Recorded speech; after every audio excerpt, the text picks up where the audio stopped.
Utawarerumono. Twins are here. I don't know how else to describe them besides that. They're problematic. But, you know. What can you do, eh? Or just have to roll the punches. What's with your sour face? You nervous about something? Can't blame you considering it's that guy. This must be some kind of ploy. Huh? He must be inviting those closest to my dear brother to beguile them into becoming his own pawns. I have no doubt in my mind that is why he's called for us. Well, I got some doubt in my mind. You must be cautious.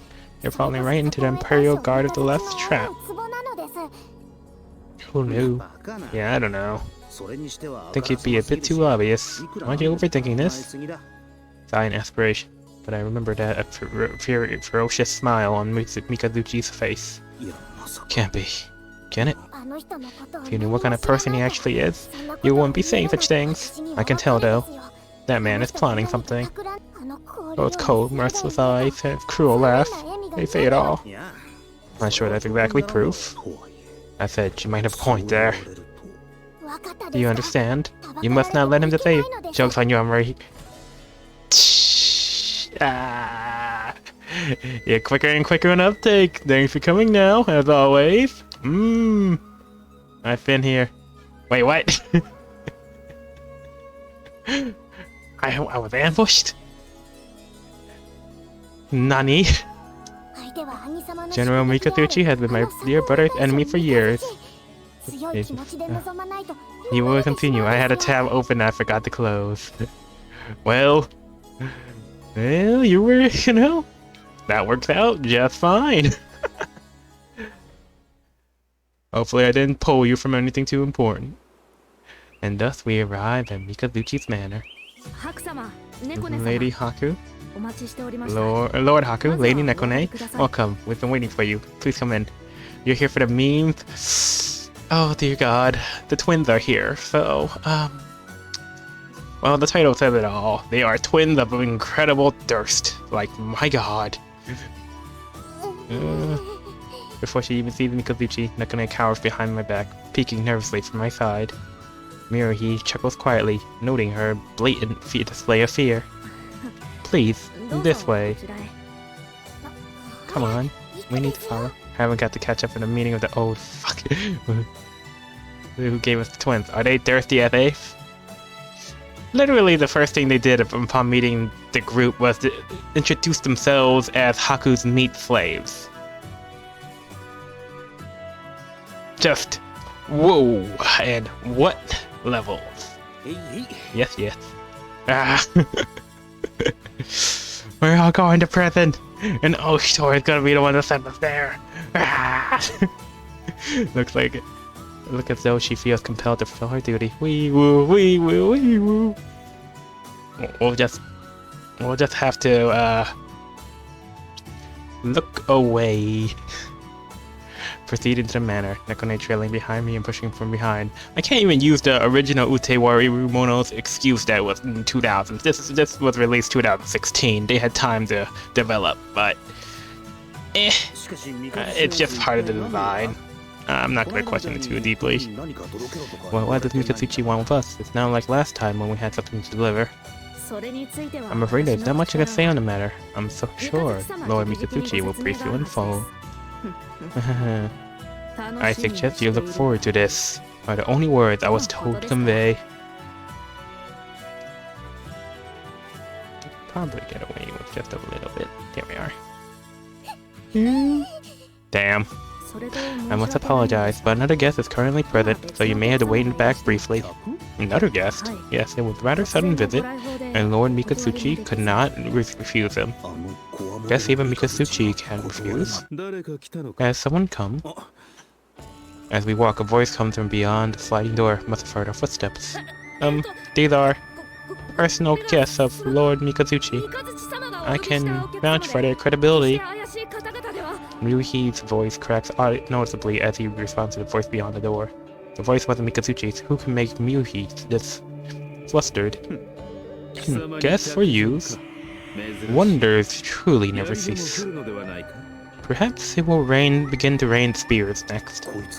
Oh, that must be that other guest. Who could it be if he's talking to Mikazuchi so casually? I truly apologize for any displeasure I may have caused. We shall leave at once. I do not mind. By all means, let them in. But... These guests have piqued my interest. You do not mind, of course? No. I hear Mikazuchi gave his permission to the guests behind the doors. Understood. Wow. Unfazed by Mikazuchi, but terrified, huh? Yikes. Miyuki has paled, and I can see sweat beading in on his forehead as he whispers. Hand on the door. Oof. I am deeply sorry about this, but will you accompany me in? Oh no. He's a more merciful man than Lord Mikazuchi, I believe. That's supposed to be reassuring. After you. I appreciate your coming. Mikazuchi is the first to greet us. Across from him sits the other guest, presumably in military attire, with a young page nearby. Who is this guy? I can tell he's no ordinary person from the atmosphere. He's got presence. You stand before the Prince of Britannia. No, after you. No. King, Emperor of Britannia. Lelouch. Miyuki seems confused as to where to see us, diddling anxiously. The man looks over, appraising us. He's... someone you know? I asked Nekone, who says she seems to recognize him. She shrinks back even more, hiding behind me. That man is one of the 8 Pillar Generals. Lord Raiko. Hosma Jr. Closed-eyed fucks. Nah, Hosma Jr. is still hanging around making sales. Raiko, the General Koan was talking about, the one with brilliant strategies. Nekone, having hiding this whole time, suddenly scampers from behind me and bows her head. I am... Raiko's gaze follows on Nekone and something appears to dawn on him. You would be... Oshtor's younger sister, then? Huh? How did you know about that? Only a very few small group of people are supposed to know. And they darts a suspicious glance at Mikazuchi, but he shrugs as if to say he knows nothing of it. And how does this guy know she's Oshitor's sister? I thought he was supposed to be known as Ukong's. Raiko responds with some reluctance, though his detached tone suggests it's no big deal. Information is the key to control. I have known for some time now that girl is Oshitor's sibling. And I also know, Raiko then looks towards me, that you, Haku, work undercover as Oshitor's agent and perform tasks that he cannot publicly support. Didn't expect them to have information on me too. You seem surprised, yet surely ignorance will hardly be befitted one bearing the title of Pillar General. Have you met the Kung Pumpo? I know quite a lot about you, but this would mark our first meeting face to face. It would appear that my reputation precedes me, but allow me to give you a proper introduction. Oh god. As he speaks, Raiko gracefully rises from his seat. I have been granted the post of one of Yamato's 8 Pillar Generals. Raiko, and I also. Raiko turns towards Mikazuchi, sitting across from him. I am the brother of Mikazuchi. Right, I remember now. Guess that's not so strange for him to be here. Well, I'm Haku. This is Nekone. Though, I guess you already know that. I am Shichiria. I serve as Lord Raiko's attendant. The boy alongside Raiko smiles cheerfully at us and gives a small bow. That guy kind of looks like Miruhi. Miruhi seems to notice my expression and he rests for my benefit. Both Shichiria and I come from the same clan. That'll do it. A clan of Shotas, huh? But certainly Oshitor. Raiko once again turns his eyes on us and his mouth curls into a thoughtful smirk as he speaks. What? The man does not have the tendency to trust others easily, but it is rare indeed for him to fully rely on him, the smart tactician. I can hear it. A smart tactician. You can hear his intelligence! Very good too. I've now known each other long. For him to rely on a man such as yourself. Fascinating indeed. I've never heard of such a thing. But that begs the question. Only sense bullshittery.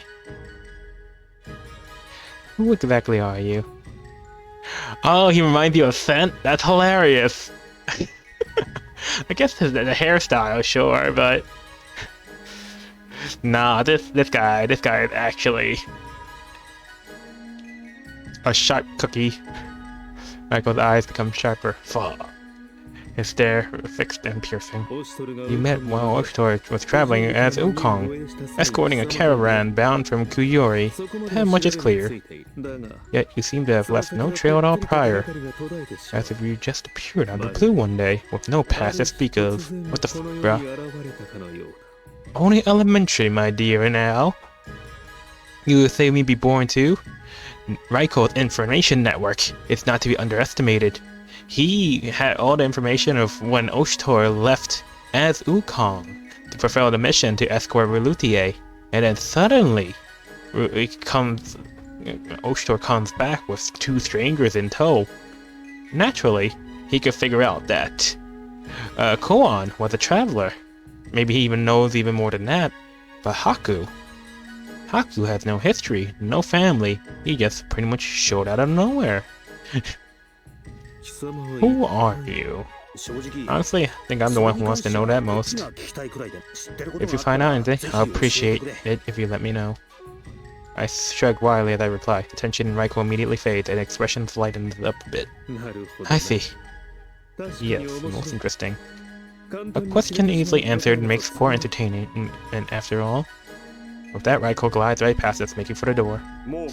Going already? Raiko answers Mikazuchi while bothering to turn. You know, for siblings, they have different eye colors and different hair. I'm assuming maybe they take after different different parents. Not to mention their ears are also differently shaped. So, perhaps they're half-siblings? Different ears too, right? Their ears are different, so I'm assuming maybe they had different mothers, because race, well, you know, race is, in this world is inherited by the mother. Yes, I was merely close by, and I thought to check on my poor bright brother. Mother would very much like to see you. You should come by the house if the chance arises. They might share the same mom though, so that's confusing. Maybe it's just luck. Mikazuchi's brow furrows at Raiko's words. Farewell. Raiko leaves with sudden abruptness, as though he suddenly lost interest in us. Shirichiya hurriedly follows, and Myuhi, after a small bow, quietly exits to escort them out. Mikazuchi remains where he is, motionless, still staring at the closed door. Ooh, look at that dragon though! That's an awesome-ass dragon! Nekone once again and hides behind my back, gloomy atmosphere, apparently breaking her resolve. Who knows how much time has passed after that. Mikazuchi suddenly turns his piercing stare on us, as if to ask what we're still doing here. Reminds me of Chaos Angelus. Kinda does! I assume that's a terrorist Quay. Kinda like Rider Marta's dragon. What's going on here? Cut the tension with a knife. This is so damn awkward. Mikazuchi's cold stare bores into us. Unable to handle the pressure, Nekone shrinks further behind my back, hiding as best as she can. She was talking a big game, but the second when you end up alone with him, I'm not your shield. From time to time, Nekone glares at him in the showing intimidation, but recoils when staring back. So why exactly did you want us to come by here today? Should be about time. At my timid question, Mikazuchi finally breaks his heavy silence. About time? Do you wish for a fight? Fine, I shall be your opponent. Little girl. Jab. If she's going to threaten him, could she stop using me as a shield? Her little punches aren't doing much to intimidate him, but he might be annoyed. He's too quiet. Excuse me. Nekone jumps in surprise at the voice and tightly grabs onto my clothes, hands shaking. Ah, you've come. The preparations are complete, Lord Mikazuchi. Carry it over here. Yes, at once. Myuhi and several others show their deference to Mikazuchi that enters with trays in their hands. Sweet then. Fruit? Nekone tries her best to look completely unruffled as the table is filled with tray after tray. Crap, that's a lot. Never seen so much fancy sweets in one place before. All these fruits are from the south, and they're even fresh, not the usual preserved stuff. Here, fresh fruit from the south costs an arm and a leg. Everything here must be worth a fortune. Gazed in awe on the high-quality treats being placed in front of me. What this is? I have received all of these as a reward. Reward? These sweets are fruits were gifts that were received from the Mikado. Fruits are the finest ambrosio, handpicked from all across Yamato, and are artisanal luxury bonbons. Yuhi. My apologies. I did not mean to overstep. What's that?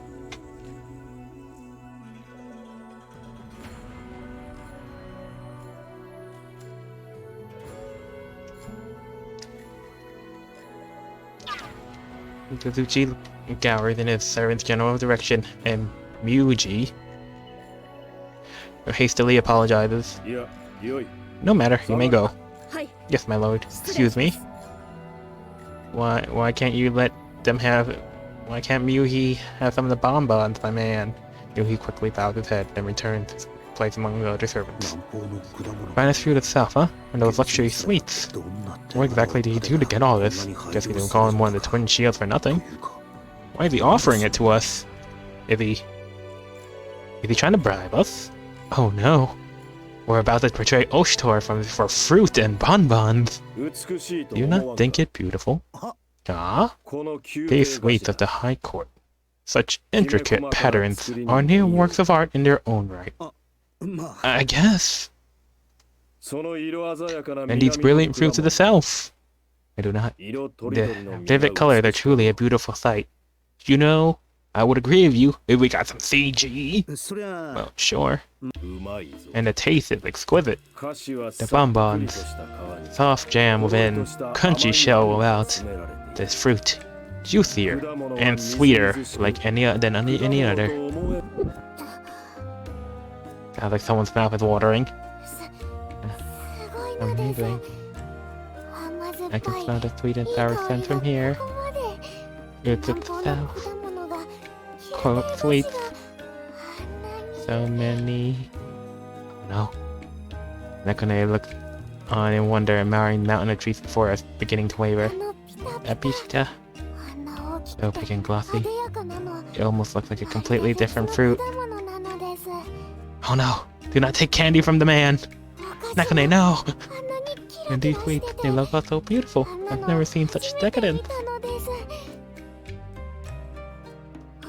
These gold ones. I've had one before. My dear brother brought me some. They are made from eggs. Haltingly, Nekone draws closer and closer to the delicious spread as though she's entranced. Did he just invite us here to show all this off? He doesn't seem the type. You like it? Huh? The sound of Mikazuchi's voice, Nekone finally crashes back into reality. She's completely thrilled and rocked in place by the lure of the vicious predator toying with prey. Nekone's body stiffens as the fog lifts, leaving her trapped in Mikazuchi's gaze. Eat. Huh? What's wrong? You don't want any? I don't really get what you mean. Such simple commands, I can't get a handle on his attention. All I can do is stare at the food. Yeah, if someone was smiling like that to me and telling me to eat, I'd be kinda sus. Yeah. Yeah, tell it to me again.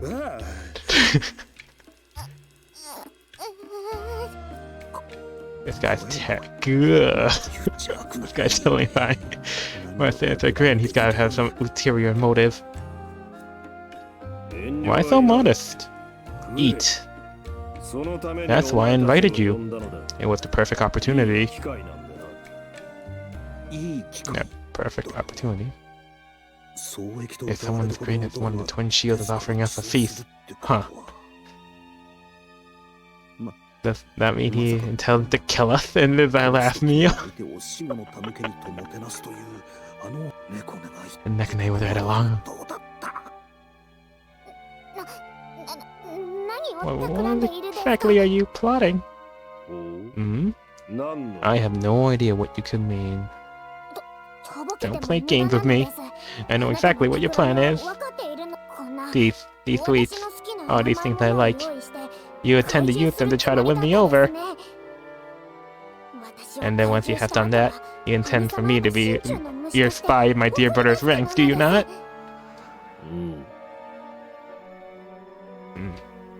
Yeah, that was close. I almost fell directly into his trap. Bold. Nekone. Think carefully of what you just confessed to him. Tough talk with someone who keeps hiding behind my back. Oh! Oh, she's still using the Haku shield. What is it now? Trying to intimidate me? Now that your bribery has failed, I will not yield. Whoosh, whoosh. Damn it, quit challenging people from behind me. Worry not, child. I'm not planning anything of the sort. Nothing at all. Despite his words, his grin is more sinister than ever. You've done something to food, I just know it. You could say, I wanted tea. My liege bestowed these delicacies on me. I wish to have tea, but it will be awfully dull alone. Which is why I wish to have tea with you. Thus, I heard the girl enjoys sweets. It would be nice to get to know a friend better. Would you not agree? A friend? A friend, does he mean me? Friend? I'm confused too, so you're just saying you want to invite us over for tea? What else would I have invited you for? What is it that? He still looks terrifying, but I don't feel any animosity from him at all. Brain broke. If he really plotting something, I probably would have felt something more sinister. Plus, you know, he could end your lives, like, in a heartbeat. Yep, never mind, that's a pretty damn sister. No, you look at this, it's no good. Put Nekone aside, why is that a trap for me? Let's be real. I'm basically worth nothing as a hostage. Haku's still spitting, but ooh. And really, if you wanted to do us in, there are way easier ways to do it other than inviting us over for tea. If you use plain old brute force, it will be long over for us by now. Haku, you're worth less than nothing, man. I mean, I'm pretty sure Relutier will probably avenge his death. I will glance at to Nekone, though she still looks wary. Her eyes keep flickering to Desert Mountain. Maybe. Come on, all those cooking sessions? You know Relutier had a bad for Haku. That's a big maybe. Ah well. Guess I'll take the plunge then. Pick up one of the so-called core sweets and take a bite out of it. Whoa, this stuff is great. What are you doing? Well, you know, poison. Testing for poison. So this one's that eggy thing you mentioned, right? Haku, what are you thinking? Just hold on for a second. It's gonna take a moment before we get any results. With that, I begin to eat one treat after another. Yeah, she got a heart for him, but to kill for him? I don't know about that. This crumbly fuck really refreshing. Looks like it's fried in oil. It's really filling. And this fruit it's red, but it has a bunch of thorns. That is a fruit found in the south, known as a pita pita. They spoil quite quickly, so you rarely see them in the capital, at least not as ripe and sweet. She had a heart for him, but to kill for him? I don't know about that. That one was cultivated in one of Mikoto's private conservatories. It should be at peak ripeness. Owned by Mikoto? These are original for him, huh? There's some real high-class stuff. So that's the fabled... She gulps. It looks like she's practically drooling at the dot. You can even eat the seeds on these? They got a nice, crunchy texture. Ah, that's delicious. I'm guessing that's dragon fruit then? Man, this is too good. Anyway, chose not to do. I'm sure feel sorry for them. You're playing her, but...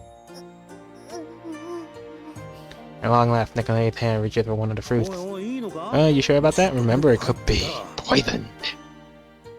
This is all part of my academic research. I rarely have the chance to eat fruits of the south, yes? And culinary science will not advance if it goes untasted. If I die, I die for science. Oh no, what if it's Nekone only poison? The sweetness, the sourness. Is this the flavor of the tropical sun? Nekone's face suddenly contorts in pain. What if it was actually poisoned? Gaze what's to Mikatsuchi. Unruffled, he pours something into a cup and hands it to Nekone. Have some tea. You was granted this as well. I hear was harvested from the Kujiyuri highlands. Ooh! It's Ryuti's homelands. It has a very rich and flavorful scent, like food itself. A very high quality tea, you see. Yuki adds brightly as the Lord hands over the tea. She must be desperate. She sees the tea from his hands and gulps down immediately. Ew. I thought I was gonna choke to death. So I just got it stuck in your throat? You really need to eat slower. I put my life on the line for the sake of science! Bruh. Bruh. And also, Nekone glared at Mikatsuchi. I only accepted your help because it was an emergency. Don't think you've earned my trust. Oh, come on. You really gotta treat him like that after he helped you? I do not recall asking for his help. Okay, looked away as she said this. Jeez, what will Oshitori say we found out about this? Are you threatening me? Why the hell would I go to all that trouble? Look, you at least say sorry, and thank you to him. Nikki holds her head, falling silent. She must be dealing with some complex emotions. Kinda. I am sorry, and thank you. After deliberating for a while, Nekone awkwardly mutters to Mikatsuchi. No problem. After a moment, Mikatsuchi gives her a nod of understanding. We'll see if like Nekone apologized, flustered him for a second. Maybe it was my imagination.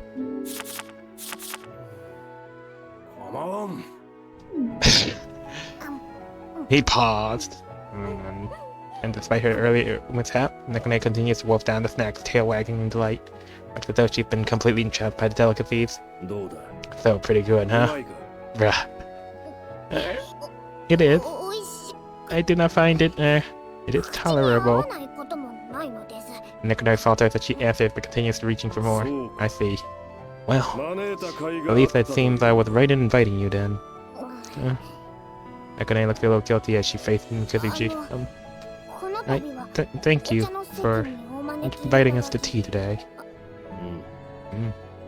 It was delicious. Aww. I see. Glad you've taken a liking to it. No need for modesty. Eat all you want. Thank you. I will do so then. Good. It's best when children can speak their mind and act as they like to. Drink up. This tea is from your homeland, in Nakamui. I thought it might taste nostalgic for you. Oh. I have my man pack up the sweets and tea. Take home as much as you please. Can we really? Oh. Although she couldn't conceal her glee, she quickly covered her mouth, looking to him and treats. Yes, you may. Take home as much as you can, and share with your friends. I tried sharing my underlings, but they all said they couldn't share a gift from the Mikado. Oh, that modesty. What's the point of being so humble with me? There's no way in hell I'm gonna be able to eat all this anyways. Mikatsuchi gives another sinister grin like he's got the evil scheme in mind. A smile like that will make you think you'll get sent to the front lines for taking one of his gifts. Nekone gulped in fear. After preparing all the sweets and the food for Nekone, even giving her homeland's tea, I mutter for Nekone's ear only. Nekone. He's terrifying, but I think he might actually be a really nice guy. I don't think he realizes how other people see him. That's impossible. This man's my dear brothers. Nekone takes an angry chomp with the bonbon in her hand, but I couldn't sense any hostility from her towards Mikatsuchi either. Maybe she doesn't acknowledge Oshitori's rival? What with how she dotes on her brother? Guess Mikatsuchi's an okay guy. His appearance and word choice just gives people the wrong idea.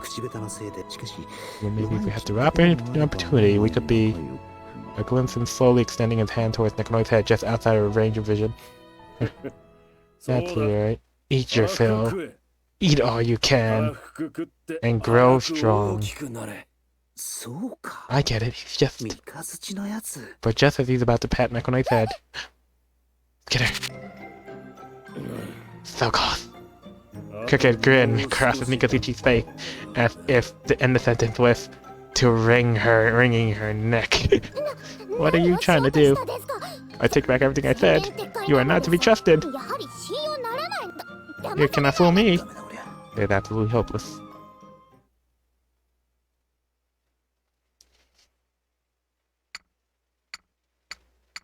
Why are 3 of the options bedroom? Oh no.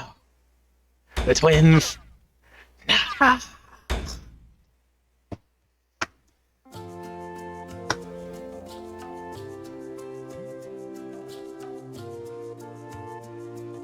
After finishing my work, I'm relaxing in my room when Koan drops by with some tea. God, not the twins. Job well done. Here, I put honey in this one. I think it should help you relax. Oh, thanks. Ow. Something the matter? Well, I thought I'm getting used to all the physical activity these days. I'm definitely stronger than I was before. I can even carry some of the heavier loads now. But when I rest like this for a bit, I get this tiredness and soreness that sets in slowly. Think I got crap in my leg. I'm not surprised. Today's work was pretty strenuous, I guess. Want me to give you a massage? Huh? Oh, don't bother, I can do it myself. I tried kneeing my leg a little to loosen up. The muscles feel tight and tingles where I massage. Doing it yourself isn't gonna do much, I think. You tend to hold back your own strength. You think so? Well, most people prefer to avoid damaging their own body. I could sympathize there. Here, just leave it to me. I actually know quite a bit about pressure points and all that. Even though Koan has a lot of brute strength. Even if she holds back, I don't see this ending in anything other than pain. Come on, don't be so modest. Oh wait, hey! Before I knew it, I'd been knocked flat on the ground. Koan's sitting right on top of me and has a tight hold on my limbs. I can't move. Now let's begin. Koan's hand takes a firm grasp on my legs and her fingers press in one specific spot. Wait up! Oh.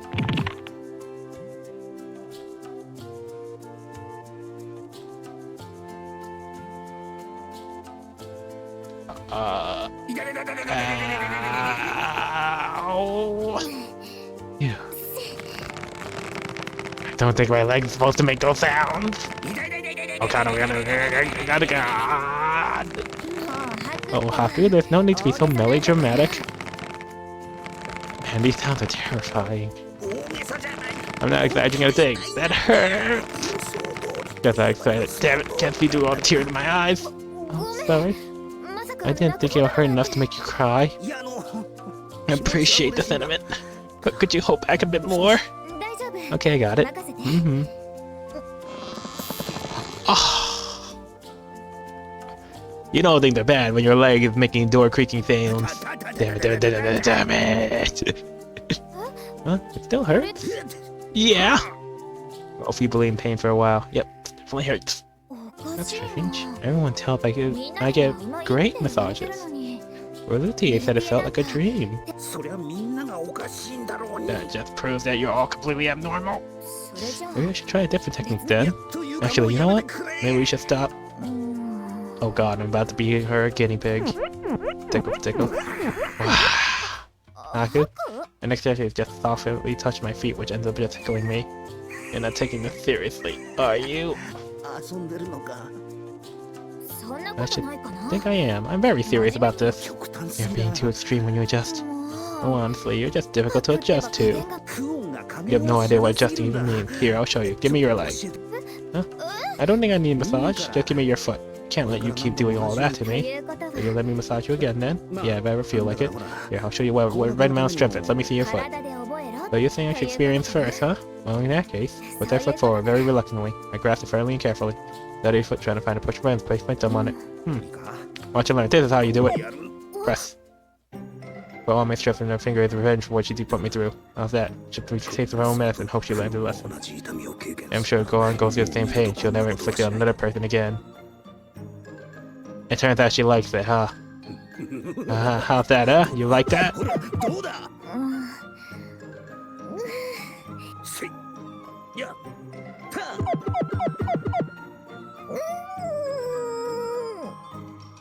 Haku. Oh.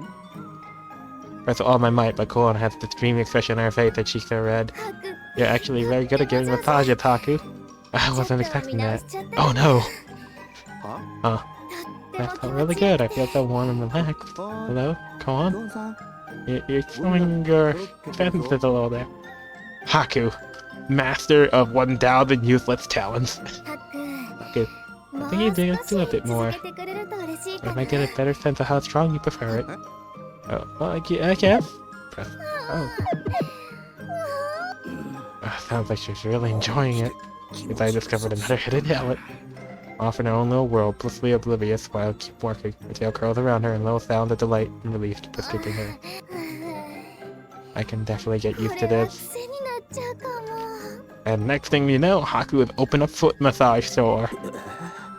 So at the end of the day, I get no actual rest and was sentenced to hard labor until Koan fell asleep. How did it end up like this?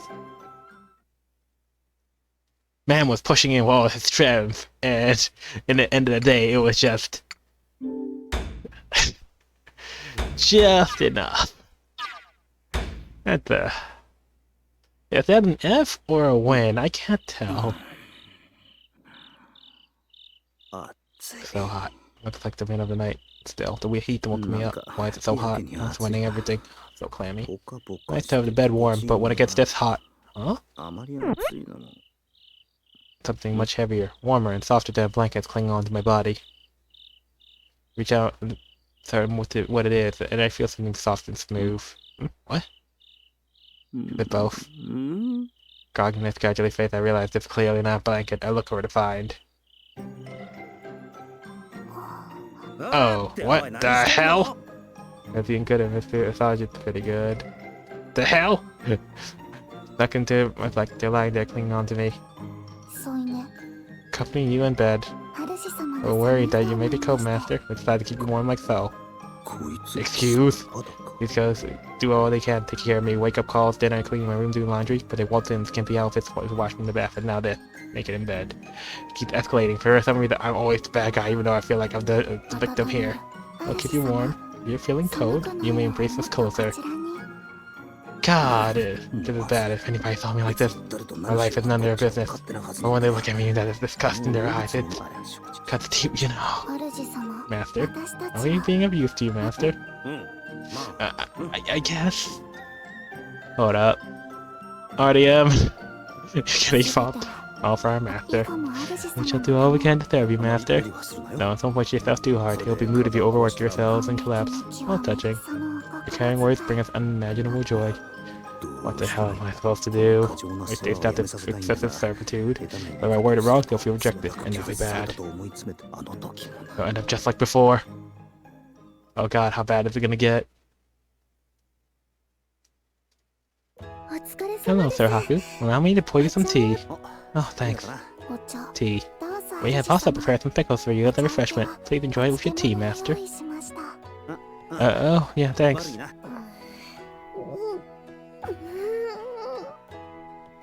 Sad, Relutier voices. Nekone Relutier's voice stares really sting right now. Nekone's looking at me like I'm someone else's garbage. And Relutier looks a little down about them taking over her job. Why is she pouting? That stare she's giving me looks almost soulless. What am I saying? Must be my imagination. I have a feeling Relutier is getting a huge case of the error ruse right now. Massage. Seems like you're short of your dish. If there's any place that's bothering you, please let us know. A little close, aren't you? There's something soft on the back of my head. Fringe benefit. We have heard that men prefer their massages this way. Who? Of course it was on purpose. I'm just wondering, where did they get that education? I guess I just need to clear this up once and for all. Look, I really do appreciate the two of you taking care of me, but you two don't really have to. Before I can finish my sentence, the twins' faces suddenly hardened. Are we of no use? Have we been a burden to you, master? No, you guys aren't a burden. I'm just saying, instead of fussing over me, you can do what you want. What we really want? Oh no. The two don't even hesitate for a second. They embrace me, my head caught between their chests. That's you, master. I wish it to be of service to you, master. The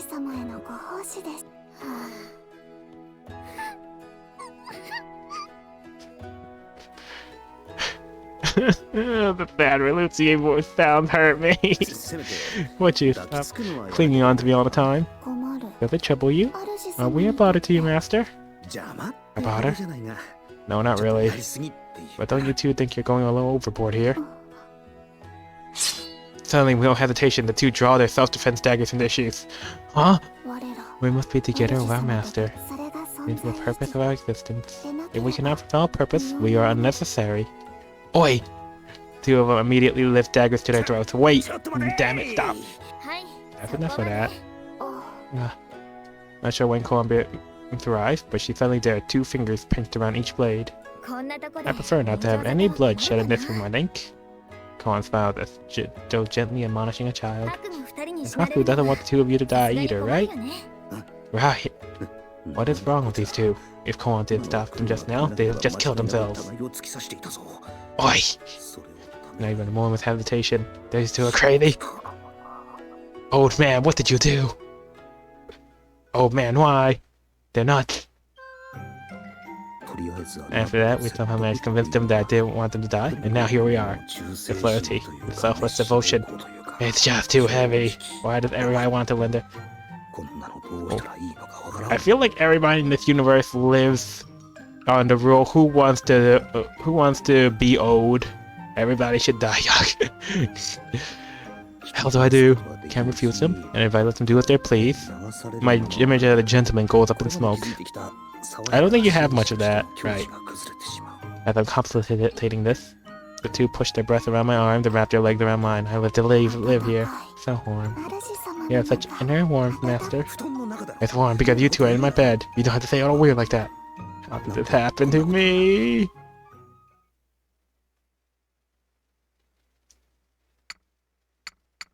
Why does this happen? Dear sister, it would appear the tea is ready. A lovely scent. She also is Team Umu. I was recently fortunate enough to acquire these leaves from Nigeria. A tea of a once-in-a-lifetime rarity. The cost was dear, but worth every coin. Very well done. Seems you improved your skill as well. Your approval was my vindication. I'm no 3. Would you like some as well, Kiryu? Please, yes. Kiryu. What exactly are you 2 doing here? When I get back to the Harakaku, I find Nozuri and Ogi lounging around like they own the place. Oh, you finally returned! You kept us all waiting. Don't blame me, I don't recall anyone ever making an appointment. So what do you want? What are you talking about? You were the one that told us to come here. Huh? That's exactly why we came all the way here, to reject us now. What a heartless man. Ogi? Wait a minute, I don't remember saying anything like that. You card you. By time, is it lunchtime yet? I'm famished. For today, I'm thinking poultry. But they're bird people. Is that cannibalism? This is hopeless. She's not listening. Whatever could be the master, Haku. Your expression speaks awkward. I'm so sorry at this. Now the bird puns. On point. Can I have a moment? Drag Ogi to a corner of the room. Your sister's getting me nowhere, so I'm gonna ask you. Why are you 2 still in the capital? I thought you 2 were gonna go in hiding until things blow over. Judging by your reaction, I presume you have not heard the news from Oshtor. He has arranged matters so that we'll take residence here as well. You do need more help, do you not? Oshtor, well, was particularly favorable to us as well. I think it's a good idea, Haku. With Ogi on our side, we'll be able to accomplish a great deal. First I've heard of it. We do need more allies, by which people will ask me first for these big decisions. I do apologize, but had we waited, we would be forced to leave our displaced comrades on the streets. The decision was mine alone. If you seek someone to blame, I will gladly assume full responsibility. I can't blame him for wanting to keep his crew from being homeless. I'm not sure what you're muttering about, but it's rare to see Ogi so close with others. Nozuri thinks aloud as she watches us whispering to each other.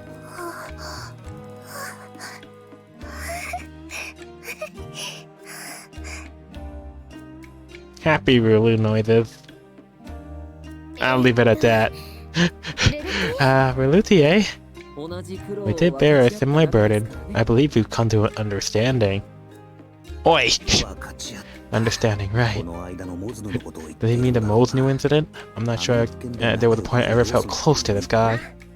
Well, I'm glad you're getting along. After all, we'll be here for some time. You sure you're okay with that? What about resurrecting your noble house and stuff? You could be more subtle about wanting them to leave. Have some tact. No, I think nothing of it.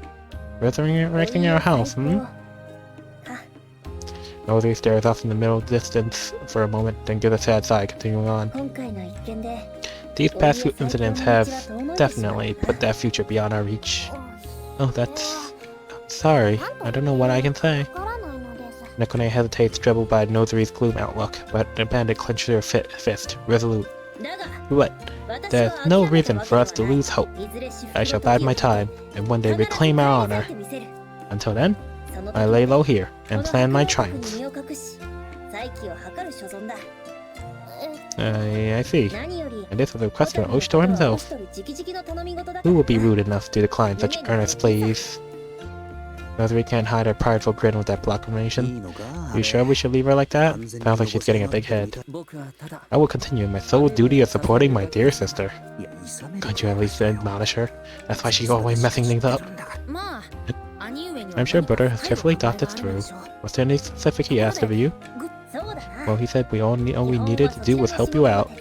With me here, your troubles are all over. That's wonderful news, right, Haku? In other words, more trouble for me. I can't help but sigh, but then it only hits me. Wait a minute, and there's a ton of them. If they all are staying here for a while. That's a pretty sizable team working for me. I think we could forget about being short-staffed. Quality over quantity has been our plan so far, but if it gets tough, now I don't have to do any night patrols. Doubted my bright new future. I can't help but grin. Oh, ye turd. His own smile placid. I'm afraid the others won't be accompanying us. Huh? What are you talking about? You had a whole crew of people working for you. Precisely. It'll be hard to be pragmatic to house that many fugitives in secret. Guess you have a point. Yes, using Oshito's connections, we support them gainful employment in the villages nearby. That means the only ones at Haruokaku are the two of us, yes.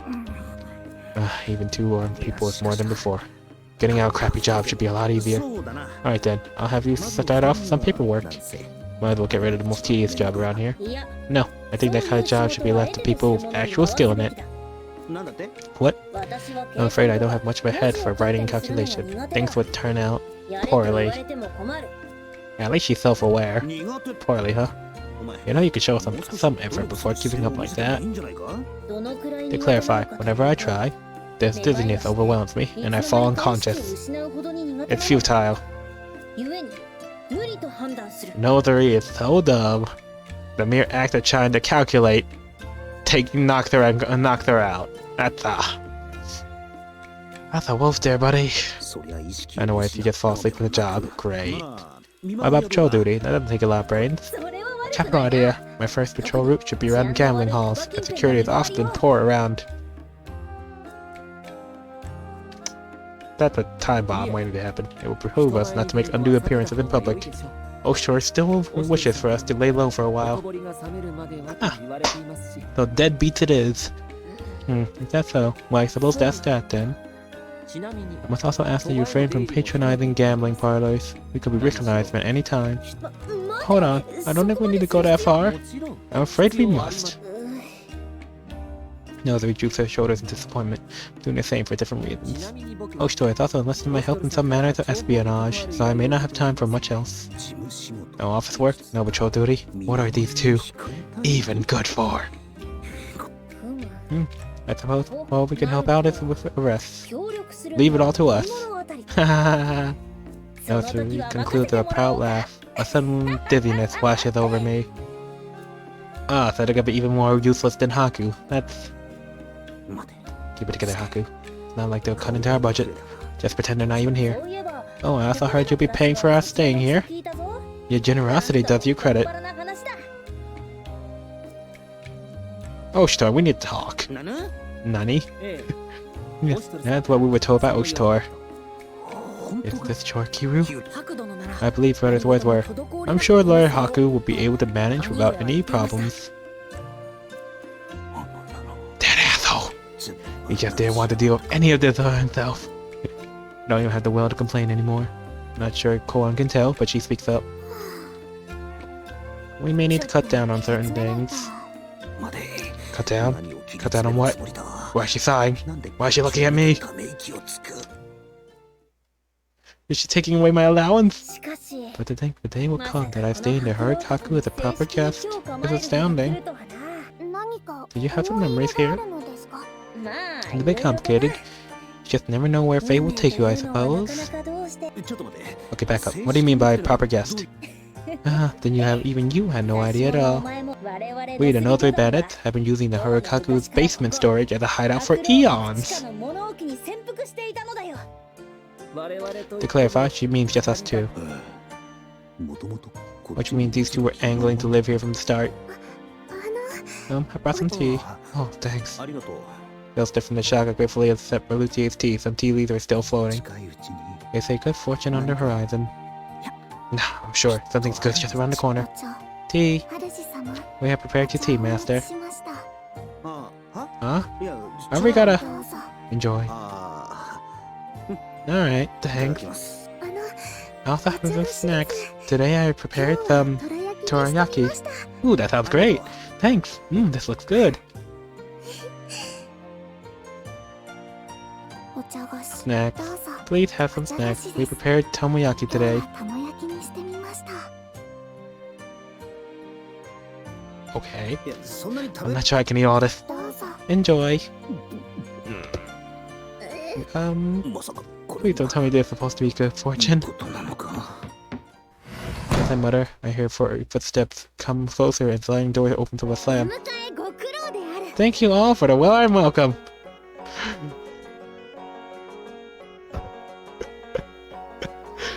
Excuse us. Just end Haku now. Great, more trouble. Everyone's getting used to Princess's visits by now, but she made an impact on one person. Your Highness? Nozuri has been reclining, but she bolts up hurriedly, trying to show deference to Anju. Be at ease. No need for such formalities, Nozuri. But... we are friends, are we not? There's no need to act so humbly. We're between friends. Your Highness, I am still your friend? I, whose house was disgraced, and who has disrespected you so? It is I who caused you much trouble, Nozuri. I must ask you for your forgiveness. I am not worthy of such kind words, Your Highness. Nozuri seems deeply moved by Anju's words. I could see tears welling in her eyes, too. Of course, from my perspective, the two are nothing but trouble. Ditto, Haku. Sitting in the corner of the sewing Leslie Worth, I feel a sudden sinking feeling. Does it just mean we have more good-for-nothing loafing around the place now? Forget it. Not even gonna think about it. I put my eyes from the chaotic future ahead of me and focus on enjoying my tea while I still can.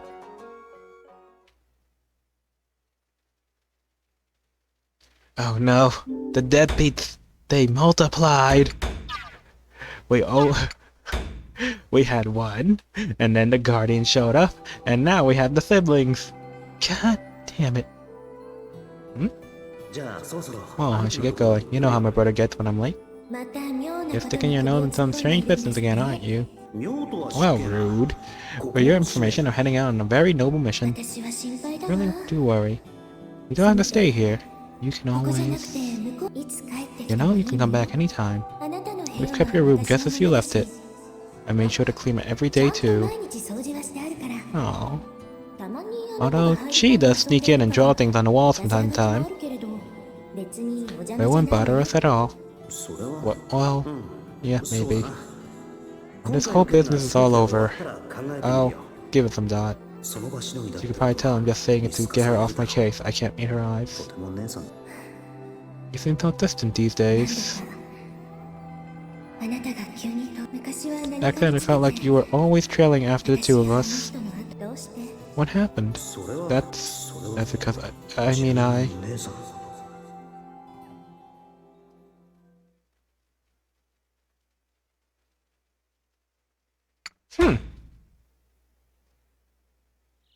Seems like... Huh? Please wake up. We are sorry for having disturbed you at this hour, Master. Late at night, I feel someone shaking me awake. My head still muddled as I'm waking up. Master? Please wake up.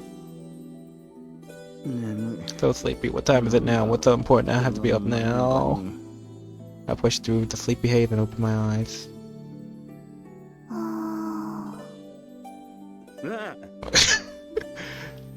Yeah. Dodge as best I can, seeing the twin lips heading straight for me. Oh. What the hell are you two trying to pull? Kiss to wake you up? We're trying to wake you, awaken you, Master. Could you have tried something more normal first? God, can't even let my guard down for one damn second around these two. Got used to them sleeping in my bed. But the nakedness thing, not so much. Last thing I want is to do something stupid while I'm still half asleep. So why didn't you wake me up this late? Master Mito calls for you. He's invited you once again to his domain. Master Mito. Oh, the old guy. Always has to do it in the middle of the night. Last time was the same thing too. Master Mito is a very busy man. It's only in such hours that he is available. How can a retired crime merchant be that busy? Oh, whatever. Oku's clearly got a lot of secrets anyway. As for that identity, well, I think I got a pretty good guess. Probably best if I don't pry even if I know what's going on, right? I mean, I do like talking to him. That mysterious woman with him, Honoka. Alright, let me get changed. Wait here a second. I already prepared it. Here's your change of clothes. Oh, thanks. It will help. Allow us to just... Wow, I can change clothes by myself. You can quit that slinking clothes, I can see you. Not even a damn second. Why are they so damn thirsty? No. Heading the moonlit streets led by the twins. Just the night before, a mist rises around us and I lose track of what direction we're going. Just how were they raised? Sadly, it's just how they were raised, sadly. I have a lot of words for their father then. After a long walk through the mist, Uru and Sarah stop before a large door. Well met, dear guest. I pass through to find him, Mito, sitting there smiling as he welcomes me in. I apologize for having called upon you in such hour. Must have been quite an inconvenience. Monica stands there next to him, smiling apologetically to me. It's not like you anyway. Is there something you wanted from me? Can't do it. I was all set to snark at them for waking me up, but not after an apology like that. I have no business in you in particular, but I just recently acquired some fine food and drink. So I thought I'd invite you to join me, as thanks for last time. With that, the twins re-emerge with a large tray and begin lining the tables with the gorgeous delicacies. Please, have a seat. Sure.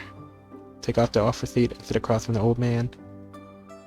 Please, no need to be modest. We have enough drink to quench the thirst of any man. Enjoy. Help yourself to whatever you desire, master. Those two say it sounds a lot more sultry than it should. Ah, whatever. Might as well accept their hospitality and dig in. Probably shouldn't think too much about it if they're offering me free drinks.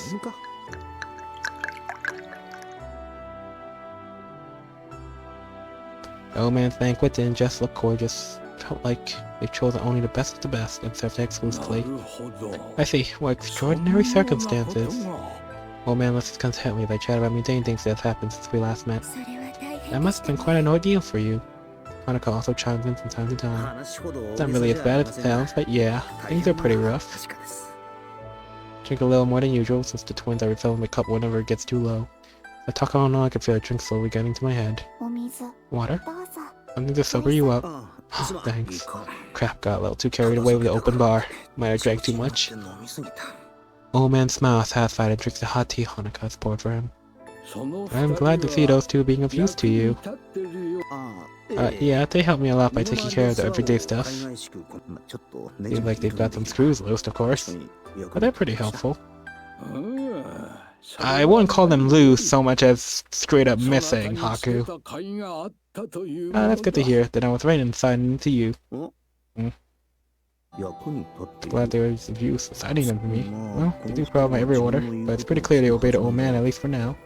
Guess he's not even trying to hide his identity anymore. That means I've been roped into this old man's little secret now. Look into the old man's knowing expression. Think I might have said things I shouldn't have. What's the matter? Nah, nothing much. Why not just keep things way there and pretend I'm still in the dark? What do you want, you raggedy old bitch? Damn, now!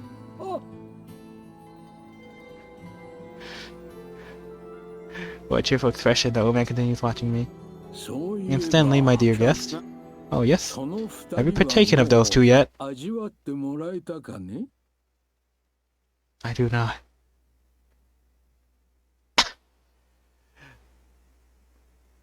Excuse? Justice, old man.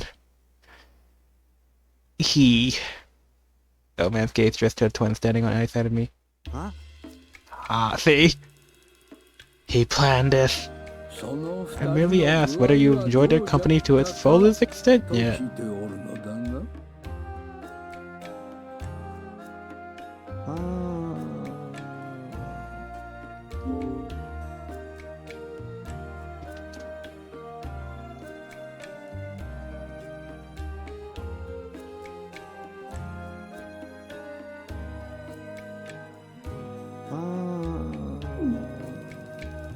Take a second for his meaning to sink in.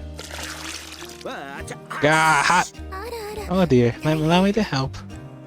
Then knocked over my tea and Hanukkah walks over to dab at the spillage. Sorry about that.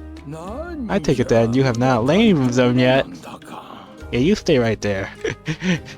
Jackie Chan, just stay right there. Well, late, seriously?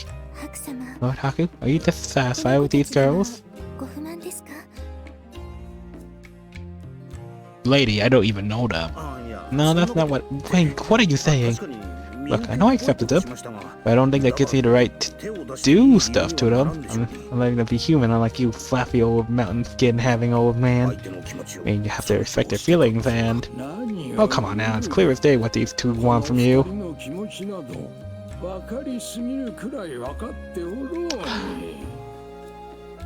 You're not wrong, but... Always ready. We are ready to accept any request, anytime, anywhere. This does not sit right. No. What? How did you raise these two? Right, old man? Right, I forgot.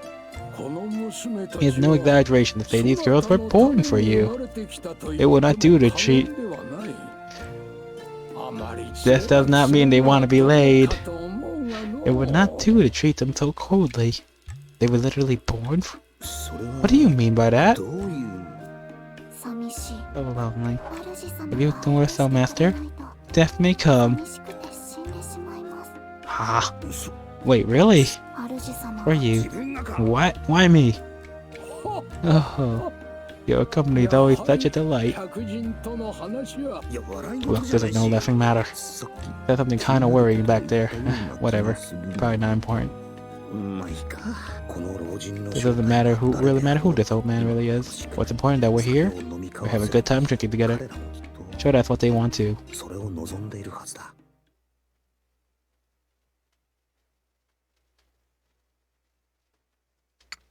This old man. I must ask, simply must ask, how did you raise these two to have such thirst like my dude? I thank you all for coming. I came to feel in my heart there'll be lovely free drinks. Miss Atui, we alleviate these trouble by Atui's blood honesty. Atui's got the right idea. Nothing tastes better than a meal that someone else is paying for. I would feel guilty unless the buffet. Then it's like, that's pretty nice. Thanks for paying for me. Think nothing of it. I prepared this for you. Please enjoy to your heart's content. Oxstar replied with a nonchalant ease at the group's reaction. Surely, it's better than that fine food and drink. Be enjoyed by those who truly appreciate it. I could not agree more, Oxstar. Hear, hear. Creatures aside, why exactly? There's something amiss, Lord Haku. You appear troubled, certainly unusual when moments from a feast. What is this for? You've seen Black Lagoon, right? I've read about Black Lagoon here and there. Haven't caught up to the latest stuff, but yeah. Oh, you're getting a Hansel and Gretel feel from them? Or... Hansel and Gretel? Hansel and Gretel. Ah, they were thirsty as hell too. I'm happy, don't get me wrong. I'm wondering what the occasion is. Oyster looks a little taken aback by my statement and answers all apparent sincerity. Is it not enough to simply wish to deepen the bonds among dear friends? Yep, only because they were warped. Ah, time to kill the old man. He does say he didn't have much time left, so why let Haku get arrested for murder when time can do the killing for him? See, that seems more like a Wukong reason than a Ushtor reason to me. My word, the grin crosses the old man's face. As sharp as ever, I see. You think and analyze a great deal despite how you appear. You do know I can tell that's not a compliment, right? I hope to explain after the feast began, but the truth is, I wish to introduce you to someone. Introduce to me? Yes, judging by his reaction, he seemed very interested in you. What? I take a step back, wary. Is this guy is interested in me? You need not worry, I am sure. I hope not. I do understand his interest. You have a curious air about you that put many at ease. That is why I have such high hopes for you. Not sure how to take all this when the guy's saying it. Hi-ho, Master Haku! Long have I dreamed of such a auspicious reunion. Our boy's about to get memed on. Maruro. The meme decoy. As long as he is here, Haku will indeed not be the one being memed on. What are you doing here? Don't tell me he's the guy Oshtor was.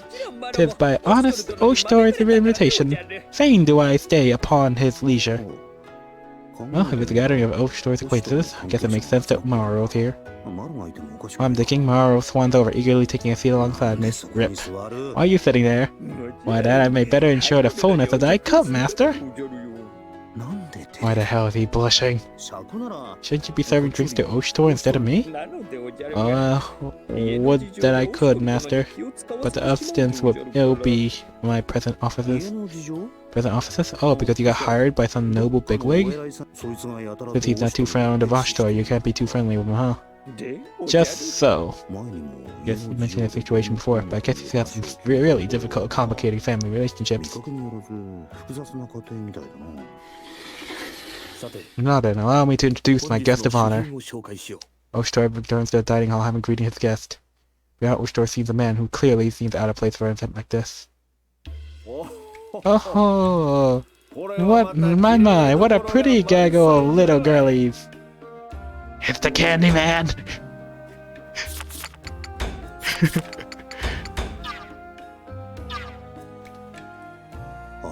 That guy. Shiny bald head, tiny moustache. There's no mistaking him. Another old bastard. The Candyman! I remember seeing him from time to time in the streets of the city. Hello. Hello, Mr. Sakon. It's a pleasure to see you here. Ooh, it's Old Man Sakon. Guess that marks the Candyman Sakon, huh? Oh, girls seem to know him by name since he's always including a little extra when they buy his candies. But it seems like they didn't know he was an acquaintance of Oshtor's. What is that old geezer doing here? Having apparently guessed what we're all thinking, Oshtor turns to us. This man's somewhat irreplaceable to me. Without him, I could not have fulfilled my responsibilities. Responsibilities? Indeed, public and otherwise. What? Wait, does he mean he knows Oshtor and Okon are the same person? Sokon notices my baffled stare and looks at me with a broad smirk. What the?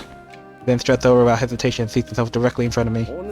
I figured this would be the first time we sat and drank together like this. Why are you sitting here? Are you a moron, kid? I'm the guest of honor. I sit where I damn well please. Wait, is old Prune the one who wants to meet me? Why the hell does he want to talk to me? Well, whatever. Guess he's not doing any harm. So what exactly does Oshtor mean with that public and otherwise stuff?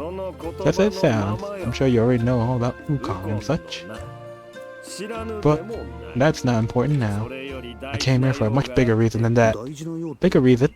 It's about you, Haku. You don't realize it, but your worth is more than you can ever imagine.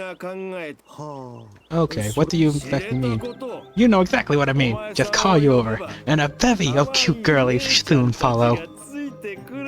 I know. This is a man of culture. Huh? You're the biggest gigolo in the city. Oh, I'm downright jealous. It's Amanda, bro. What's the matter, boy? Why the stupid looking face? You called us here just to tell me something like that? Idiot, you call an ability to summon a horde of cute little ladies or something like that? You know what? This guy's also spitting. No, but... Oh, quit your yammering and drink up, would ya? Uh-oh. Sakon holds out the bottle. Sudden pressure makes me reflexively hold out my cup. A toast, then. Sakon clinks his cup against mine with startling force, then downs the booze in one gulp. Damn! Follow suit and drink up as well. Ah, now that's the good stuff. Another round! What's the matter? Your cup's empty. Are you trying to dry it out or something? Oh, alright. I hold on my cup and Sakon quietly pours me more. Master, we have brought refreshments. Well, hello there, little lady. Mind letting me have a bit too? Two of them look at me in unison as they're waiting for my permission. Go ahead. Please enjoy. Oh wait, we are not friends, old man. They place down a plate of small simmered cuts of fish. Much obliged. After thanking them, Sakon reaches for the plate and pops one of the pieces into his mouth.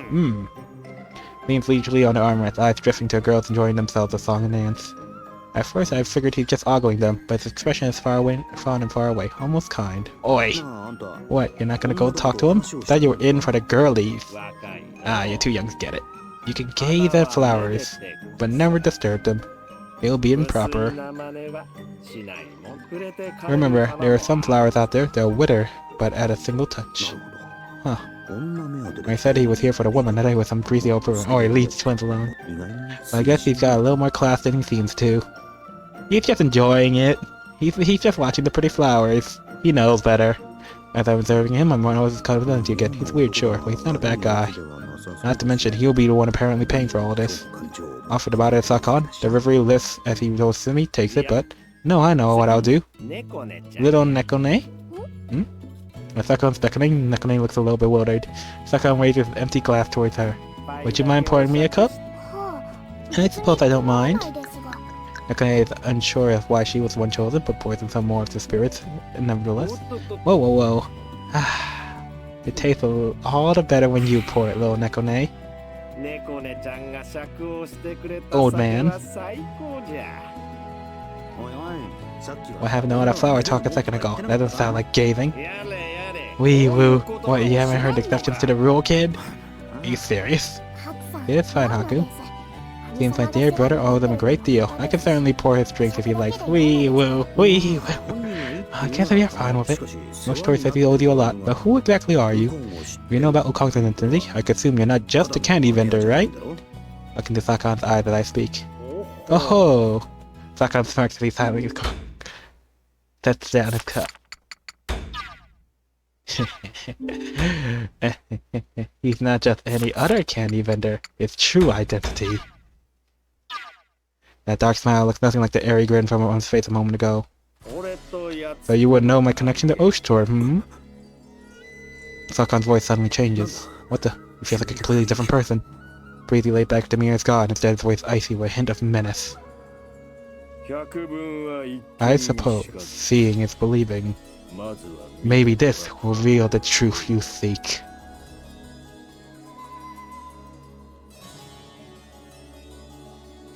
Muttering, Sakon wipes his face with a towel.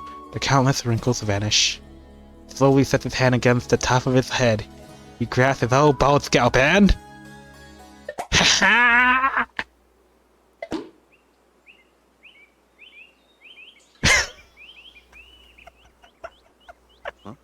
Huh? Understand.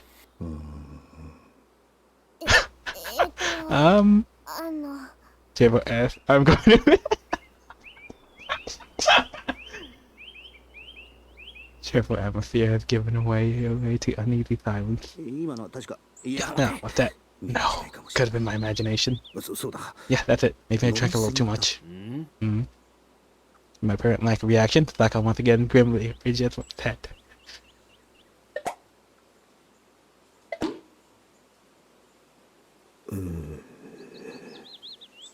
No one said anything. Silence prevails, growing heavier and heavier, which passing second. Don't do it again. So be it.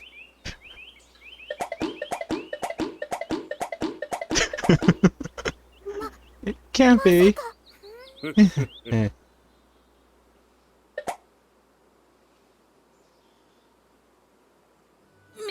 Lord Mikasuchi? What? What? A better disguised than Kong. That's Mikazuchi? And the Rutia, you're faint? Took you long enough. I was starting to think you'll never work it out. Don't do it again. Ah, now. What'd you think? I'm frozen in shock. The Imperial Guard to the left, sitting before me. I quit. His ears. His ears were the biggest clue. I quit. Oh, I loved this twist. And like, I was like, ah. What the fuck? Sakon, Madame Mikazuchi, looks towards Nekone, a deathly smirk spreading across his face. After Mikazuchi seemingly glares at her, Nekone bolts up and dives behind me, business as usual. Is that really you, Mikazuchi? Do you see someone else? Perhaps if I plunged my thumbs into your eyes, your vision may clear up. That's a joke, right? Might seem simple, but his whole personality is completely changed. I see it now, but how could I have known about the math? He didn't have that murder stare before. So what's all this for? Mikazuchi replies with that all-familiar sinister grin. Do you truly believe all it takes to protect the people is mindlessly swinging a blade? I use this persona to watch over the people of the city. All that helps me get rid of the imperial capital of maggots that try to nest within it. Am I hearing this right? You disguise yourself as a Candyman to fight crime? That is a hilarious concept. Okay. It's like a vigilante Willy Wonka. I understand you need a disguise. A candy vendor? A simple candy vendor could hear all kinds of rumors from the people. Things I would never hear as Mikazuchi. The real voice of the people. Guess anyone will have a hard time speaking their mind in front of the real you. And every so often, the idiot will happily sprout off their villainous exploits to a simple, harmless Candyman. You should see those fools' faces when they realize who I truly am. Now that's a treat. Of course, when they start begging for mercy, their faces are nothing short of nauseating. The fur on Nekone's tail stands on end as she sees that smile of his. I see, that's right. You sure weren't just an ordinary fellow after all. Natsui has the brightest smile I've seen on her so far, like a fisherman who's landed a whopper. I suppose I'm a little curious to see how good you really are as well. Koan smiles ominously as she looks at Mikazuchi. Not you two, Koan. No sparring at the dinner table. Please don't do anything stupid. I will take you down. Nekone fails around for a little punches from behind my back again. That's not usually something you say when cowering behind someone else's back. Getting a little tired of her, so I grab her by the collar and hand her off towards Mikazuchi. Nekone struggles with violent desperation. Her foot slams to my chin, knocking me over. Nekone quickly scampers towards Koan and curls on her knees. It's alright. Koan gently pats Nekone's back. Nekone stares at Nekone for a moment, looking almost wistful. Look, I get the whole disguise thing. Still don't get it. Why'd you pick a candy vendor? Ask him again once the ruckus settles down. Isn't that strange? I'm not that great with small details, so all I can do is put on a wig and mustache. Not that strange. It's more like how it makes you change to a completely different guy.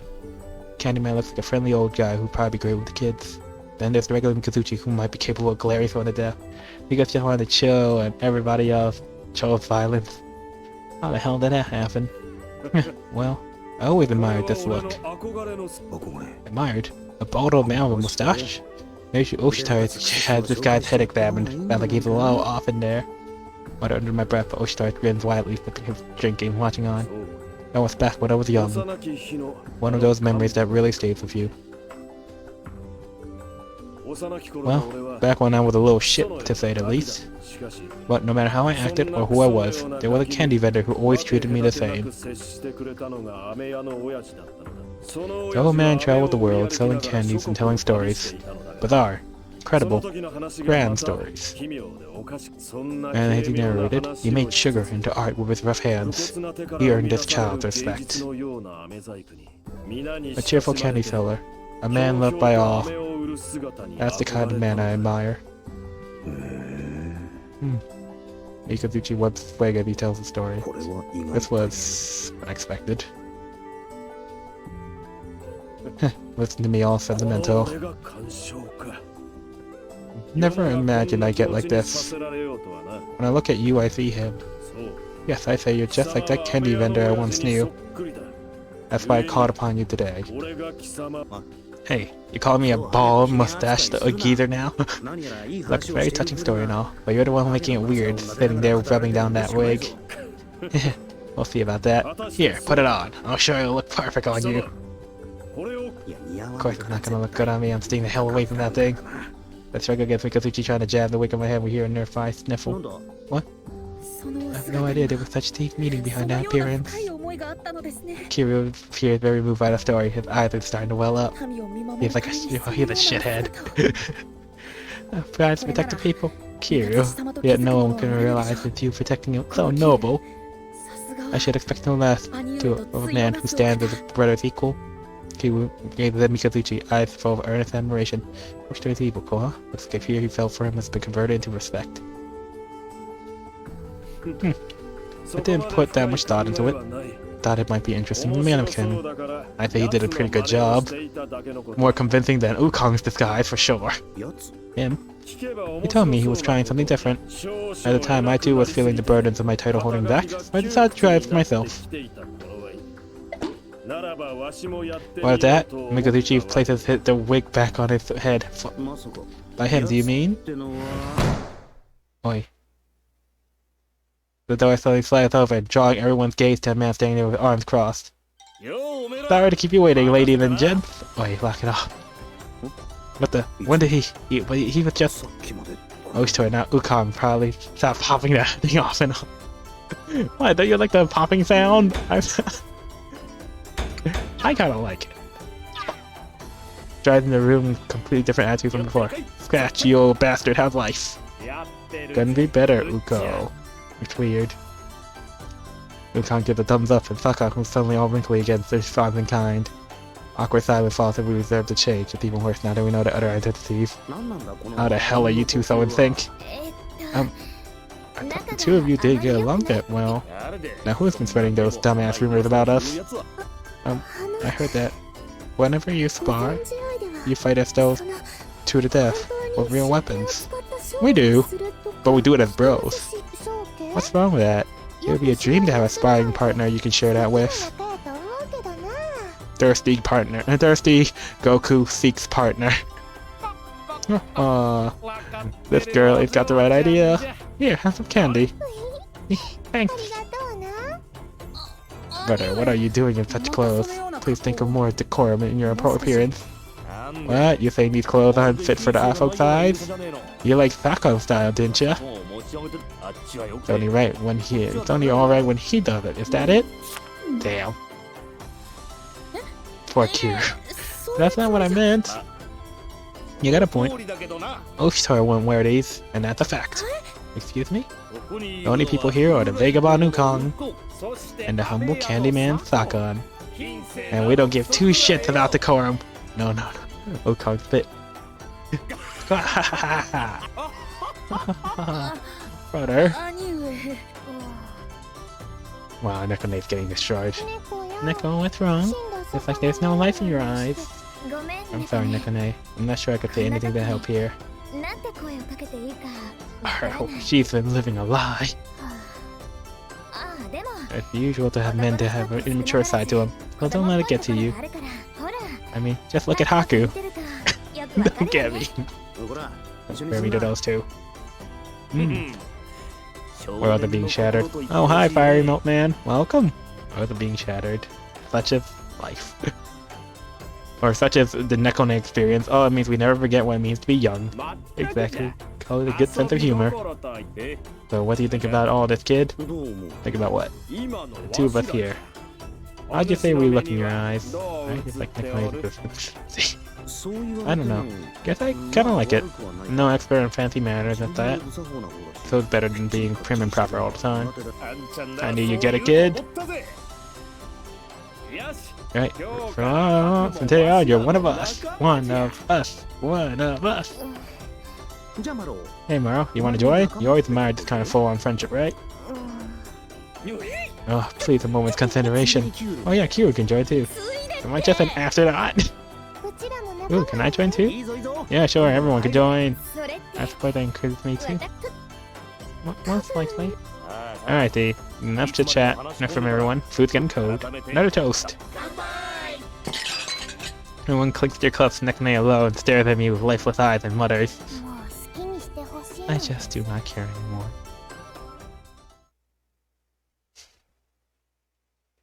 Alright, what's up next? How many times have I patrolled the city with Wukong now? As usual, he lures me out with drinks on me, and I head out to meet him. She did. Not of body, but of soul. Kind of lonely place for a bar. Not a single other person in the area. After a while, I see Wukong striding towards me. Hey, kept you waiting? Not really, but is there actually a bar somewhere like this? Must be a real hole-in-the-wall kind of place. Yeah, well, thought we could have some fun before we actually get down to drinking. Everyone's celebrating the solstice tonight. You'll find right you might find a cockfighting then. Cockfighting? What the hell? You know, roosters. Pitting them against each other. It's pretty popular around this part. Some folks have been making a real living breeding and raising these birds. Oh, that's what you mean. Oh, I know what that is. Guess it's a gambling thing, huh? Yeah, since it's so popular, it tends to be a big moneymaker for underground gambling dens. Underground gambling dens? Some assholes start up their own illegal gambling dens. It's shady business. You get frauds, cheaters. Folks tend not to even lose their shirts, but their farms, their properties, they lose everything. Sounds rough. Hold on, though. Wukong, weren't you doing some investigation on this before? Yeah, I've been following some rumors. They all lead me to one gambling den. Only took a little poking around to see they're completely under the table, just like I heard, but what? There's a problem? Well, busting these guys will be a little harder. Well, that's a new one. Figured you'd be charging in headfirst no matter what. Like usual. I would if its clientele wasn't made of nobles and influential market merchants. Not to mention, after some more digging, I found out the one behind this is Decompompo. Oh, him. That guy who was busted for owning contraband looks like he just never learns. I need hard, solid proof. Otherwise, the moment I try meddling, they'll throw everything they can at me. I'm pretty tedious. Can't you just walk right in as Oshitor? I would like nothing more. Believe me, I come close to doing that several times. Wukong pauses, clearly reluctant to continue, expression souring somewhat. But that would be the worst possible action I could take. I can't risk burning my bridges with the nobles. Their connections stretch throughout the entire capital, like a spider's web. Their reach is inescapable. This really doesn't sound like the Wukong I know. So harsh. Imperial General the right or not, to them I'm just a lucky kid from the boonies. They really look down at me for my background. If I force this, it'll tear open at irreparable rift. These idiots only care about themselves. They'll take whatever I say as unjust persecution. Ooh. And now will be an impact on my duties as an Imperial Guard. I had to approach this with caution. I see, you may be brought into a court, but you're still a Imperial General, huh? Wait, stop me if I'm wrong, but are you? You always catch on quick, kid. Remember that storage near the river? The one the folks in the tenant houses were talking about? The decomposable ship is making a stop nearby. Orders there'll be a huge cockfighting ring inside. This was the whole reason you invited me out, huh? Don't worry about it, just a bit of reconnaissance today, huh?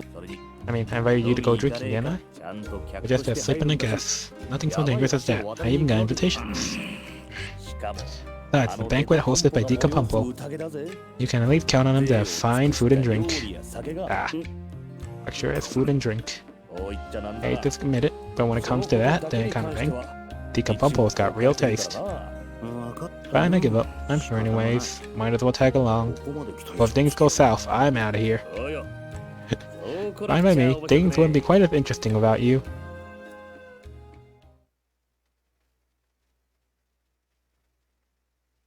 Oh, this is gonna be... I didn't expect the ship to be this huge. Just godliness can get you far. You can put all the effort into life. He can... Oh, if he put all this effort into life, he could even be a decent person. All we had to do was show the invitation and we got it, and this feels too easy. By restricting the games in favor of nobles were his prey. Less questions, more money. Now then, let's find out some evidence. We sneak down the staff-only stairs and enter the ship storage cabins. I thought you said we wouldn't be doing anything dangerous today. Just taking a little stroll. Looking around, that's all. Damn it. Hold up. These are way too sturdy for ordinary storage. Something's fishy here. I know it. Let's peek inside. Watch the door, kid. We don't want any unexpected company.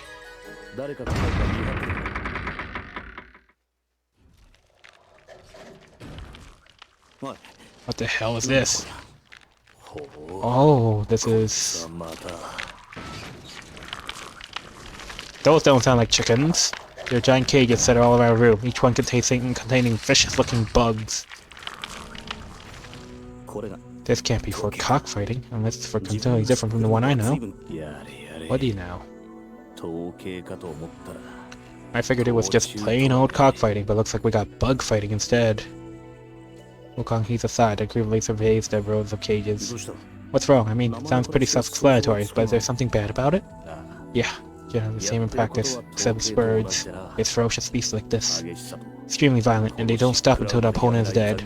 Popular in some parts, but it's illegal to bring these bugs into the capital. If they escape and breed, they go out of control. Oh. Not gonna lie, this is bad. Real bad. Back in my dad's time, something similar happened. One of these fighting bugs escaped, made itself a nest in the sewers. Big carnivorous bug like that eats food and, well, probably don't have to draw you a picture. We managed to exterminate them, but there were still plenty of victims. You can imagine how bad it was. They had to put half-eaten kids out of their misery. Dad only talked about it when he was drunk. I can't forget the emptiness in his eyes. Ah, I see. It's way too heavy. I don't know what I can say to him. Damn. Look around to see if it's not just bugs. There are all kinds of dangerous creatures in there. So I'm assuming this is the contraband you were looking for. Guess that's your solid proof. This should be enough to bust a guy, right? I suppose? No, this isn't enough. I need to dig a little deeper. Are you serious? There's no way he could wriggle out of this. What else would you need? Trust me, he's surprisingly devious. No, that's not it. He gets things a whole lot of childish excuses until it hurts to listen to him. In any case, it's gonna be hard to pin him with this down with this alone. Let's head back up. Probably a bad idea to stay here any longer. Alright, guess not much we can do here. Bug fighting, huh? I'm a little curious, so I take a peek inside one of the cages. Ah! God, that hurt, you damn bug. All leaping up and scaring me like that. Something wrong? No, if I'm doing something, I'll be over in a sec. Ah, you spineless little invertebrate. Who do you think you are? Bet I could take you. Whatever, it's not like you can do anything in that cage, you know. Lucky for you, I'm feeling merciful today, so I'll let that slide. Enjoy your life while it lasts. Huh?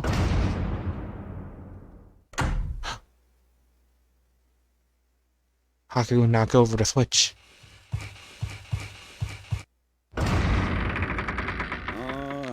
Oh, the bug's still alive. Looks like they're all nice and riled up. Well, we only been feeding them enough to keep them alive. They must be starving, ready to kill. Yeah, now they can kill each other to their heart's content soon enough. Let's get the job done, count how many there are left. Some of them probably kicked the bucket already. Gotcha. I'll get the back, but you check the area. Oh no. What a pain in the ass. 1, 2, 3. We're missing. Where the... Hey, we're missing some. Hey, shit. Not good. We're missing a lot. They must have opened the cage and got it out somehow. They're missing over here too. But these cages don't open unless the lever is... Holy shit, it's down. It's bad. Real bad. That means all the cages in the boat are open. This can't be happening. Shit, we're having a freaking bug infestation scenario. God damn, it's like Resi 7. We gotta get out of here and tell the... What's wrong? Why'd you go all quiet? Behind you. Look. Behind me?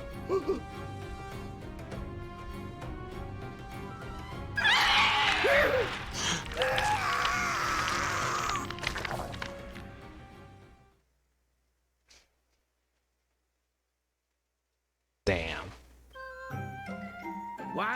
I am the Kampampo, your master of ceremonies for this evening. I thank you all for joining me, Nyamo. Huzzah! Abundantly honored guests, I prepared thrilling entertainment, delicacies from far and wide. Ladies and gentlemen, enjoy to your heart's content. Yep. Look at that roast pig, though. Huzzah! Holy crap, this really is something else. The host placed their crowd one delicious dish, one after another is carted out to the hall. Mountains of savory meat and fish, massive crystalline glasses filled with drink after drink. Worth of shit. This was totally worth it. The real question is, what's our first move going to be? Kid, are you even listening? You really seem out of it today, Yukong. Huh? Don't know if something's up, but it feels like you're rushing into this way too quickly. Usually you say something like, can't fight on an empty stomach, and eat before we get the job done. Ah, my bad. I'm not complaining or anything. Just seems odd, is all. Usually you're relaxed, like you got everything under control, even if you joke around. But tonight, kinda feels like you got all tunnel vision on this. Or, of course, maybe it's just me. I see. Don't take it seriously. Just occurred to me. No, you have a point. Maybe you're right. Guess you really do need someone else to point these things out. Oh boy, gotta get a grip. Remembering everything my dad said has just got me a little nervous. Well, in any case, let's get some food. They say you don't think it's quick when you're hungry. Right you are. Let's fill up first, then. We should have enough time for that. Can't fight on an empty stomach after all. Oh, that's our plan. Let's dig in. Oh, Rich, you reach out for the giant bird like I've been eyeing for a while, ready to chomp down. What? I stopped while I hear yelling before. What the hell are they yelling about down there? I heard the main event's about to start. Main event? Oh, it's bug fighting. Forgot? No way, that's what we're here for.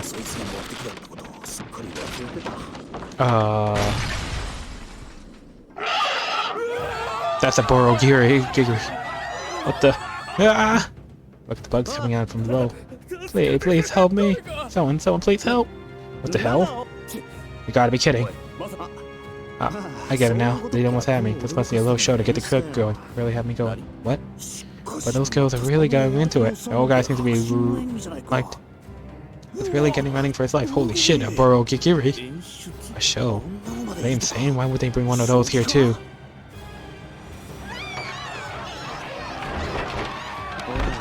This is getting pretty intense with just a show. Get why this stuff is popular. After this, any dull old entertainment would just be pretty dull. Haku, for such a smart guy, you could be really dumb sometimes, my man. Yeah. So just a show, huh? Gotta hand it to that fat ass. He's got a flair for the dramatic. I have no idea he was this good. I'm actually impressed. A show. Damn it. One of the caretakers must have forgotten to set the lock. What those shit's even good for? I can't even keep some lousy bugs in the cage. Two strangely cloth men stand before the Borogiri. Who are they? Tamers. They're supposed to be good at handling bugs like these. Oh, so the plan is to crowd their bugs down and get the crowd cheering for them. They thought this through. Now calm yourself. There's nothing to fear. Nothing to fear. Oh, they're actually calming the bugs down. Yeah, looks like they might actually fix this. Good, very good. Now return to your...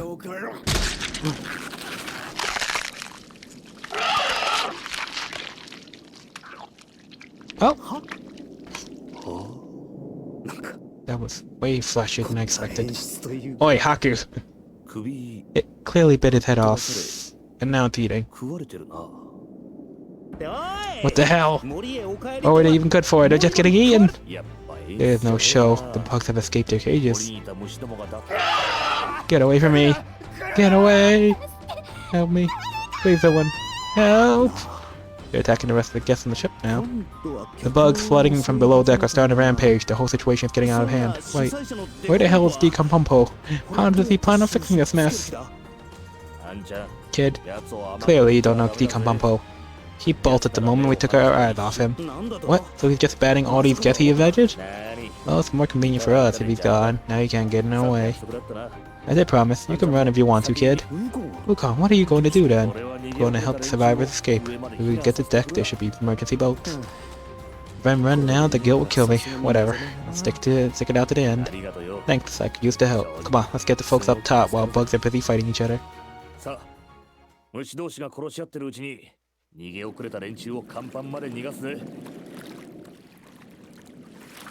Phew, that should be the last though. I think we got all the guests out. How are you so relaxed? We just sent out the last escape boat. How are we gonna get out of this? What are we supposed to do? That boat was full. If we hopped on, we sink the whole damn thing. Besides, I still got a job to do. Huh? Oh. Not here. How about under here? Nope. Sorry for dragging you along, kid. You damn well aren't. Do you have it out for me or something? Of course not. I don't know. I'm ever gonna thank you for all your help, kid. I mean, you even stuck out around to help me track down evidence. Never gonna get a better opportunity than this. Gotta find it while I still can. And having to search all of my own would have been real rough. Damn it. Maybe I should have booked it from the beginning of all this, A ledger of all the guests and a list of all the bugs on board. Does this look what you're looking for? Jackpot! Good to know, kid. It's like the wind was at our back today. Feel more like I'm flailing around in a tornado. Ah shit, looks like they noticed us here. Alrighty then, I'd say we're done here. Let's make ourselves scarce. We're here, don't leave me behind. Just as I'm leaving, I notice a golden statue, half garish, half naked, and as big as about 2 fists. Not really my style, but it could be worth a lot. After all I went through, I deserve a souvenir. It's heavy. Secured a golden statue in my sash, trying to keep it from falling out. What are you doing, kid? They're coming. Oh shit. Alright, golden goddess, if you could protect me, now's the time. We need to go on deck. As long as we're outside, we can. When we try to get out on the deck, a burrow giggery appears, blocking our path. We also hear scuttling along the wooden boat floor, a little ways behind us. God damn it, we're surrounded. We're so close. We won't be able to get out on the deck unless we get past this burrow giggery. That'll be suicide. There's no way we could get past this thing unscathed. If only we had a way to distract it just long enough. I'll hold him off, kid. You gotta run while you still... Wukong, I pointed at the lampstand that was standing near us. Count from 3. Down from 3. You good to go? Yeah. 3, 2, 1. Take this. Grab the lamp and hurl it at the burrow giggery. It hits the burrow giggery right at the angle to spill oil all over it, catching fire almost immediately. Now it's a big, flaming, angry bug. The burrow giggery to ash and rise, flames coursing all over his body. Yes, we did it. Huh? Oh. Burrow giggery's ashes seems to be spreading to fire across the deck. Everything's burning. Crap. Of course we had to do that while standing on an extremely flammable deck. Well, that's it for the ship. What are you so nonchalant for? We're out of escape routes. Hey kid, you a good swimmer? You aren't, seriously. If we don't have any boats, we can just swim. The shore is not that far away. Are you kidding me? In this cold? God damn it, our chosen are to freeze to death or burn to death. God damn it! 2 of us run across the deck to the side. Once we reach the side of the boat, both of us leap into the river.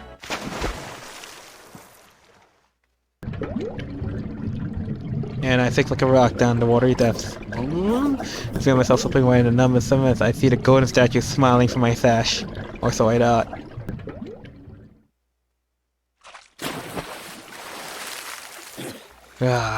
Took you a while there, kid. I was kinda getting worried you weren't coming up.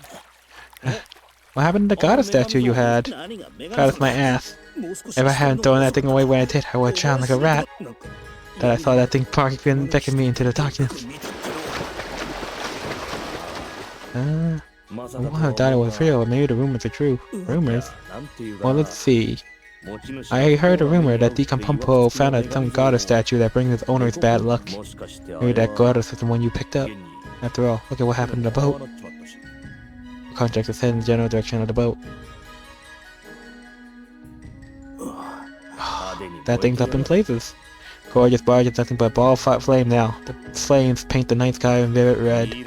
Good thing you weren't taken in by its beauty. Knowing you, the goddess probably took a liking to you, eh? God, it's always like a mini Ishtar then. A knowing smile crosses his face. Wait, then that vision I saw. Nah, can't be.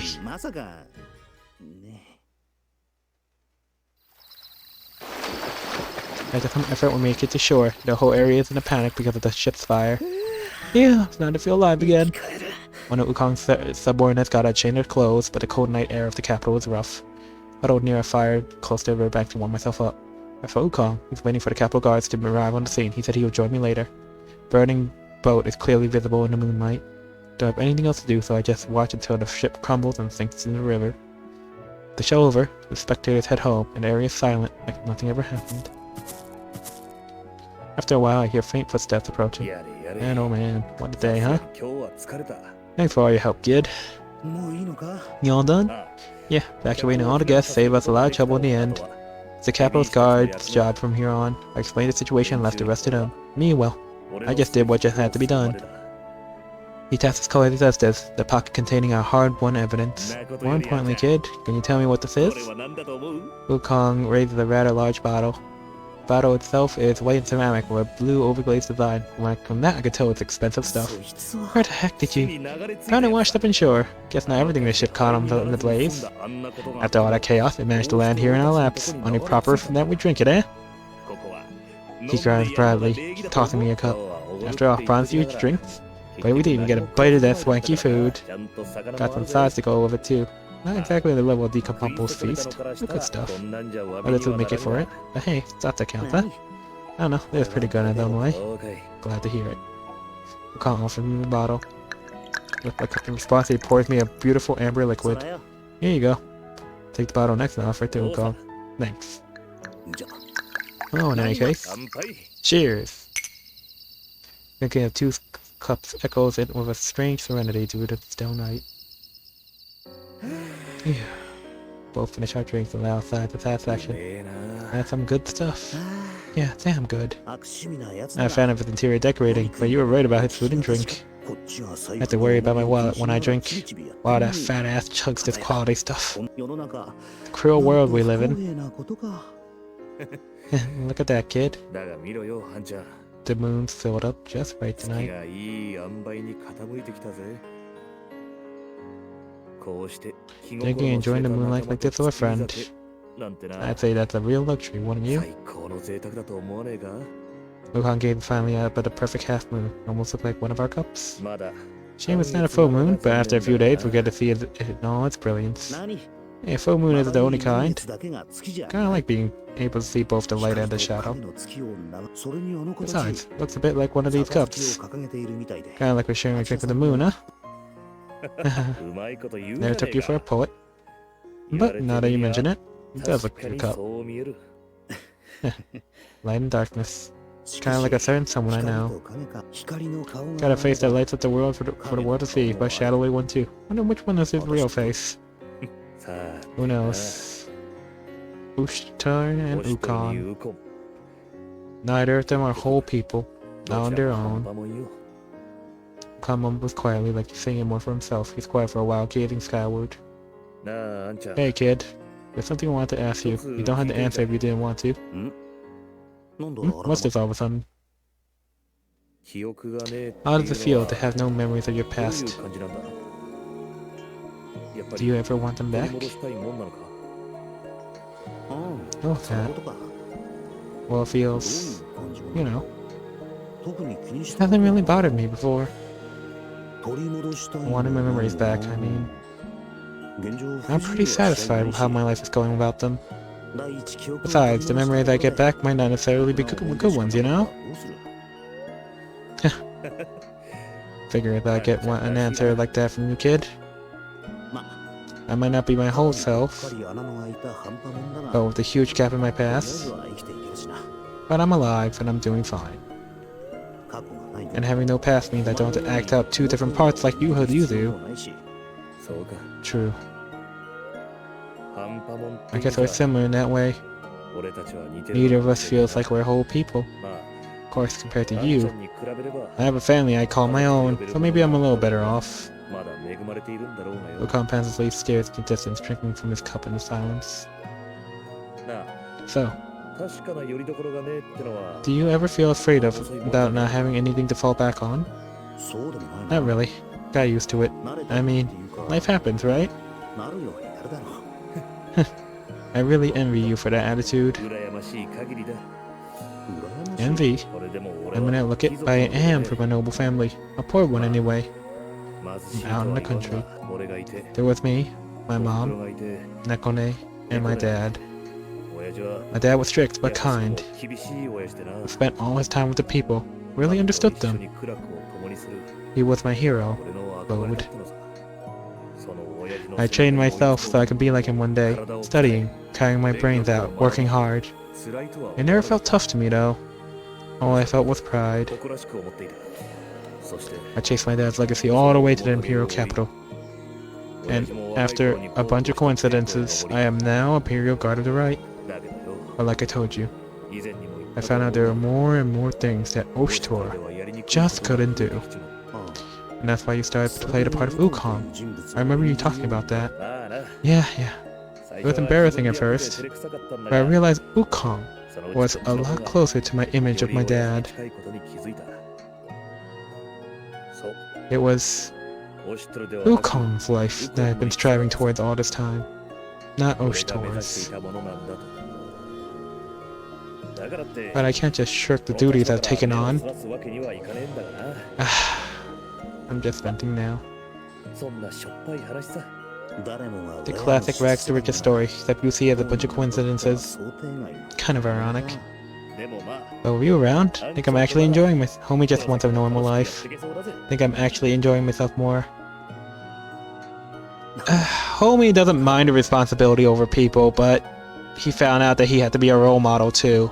And sometimes that's just a little too much. Where'd that one come from? I gone on alone. Things have gone public and made a huge mess. But thanks to you, it's all settled, neat and tidy. Just got me thinking. Whatever obstacles lie in our path, as long as you're with me, I'll get over them somehow. So what? You're saying you're gonna drag me along to more crazy times like today? Just like I want on the banner weapons, you know. I feel like you might want to just wait for the collab event, my mans, just to see what's happening. My ass, I asked you a damn question.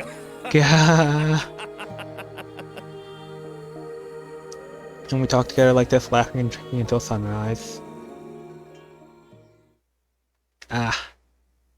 Drew a SR and a gun banner. And I got a fizz, radar weapon on the fizz banner. That fizz banner.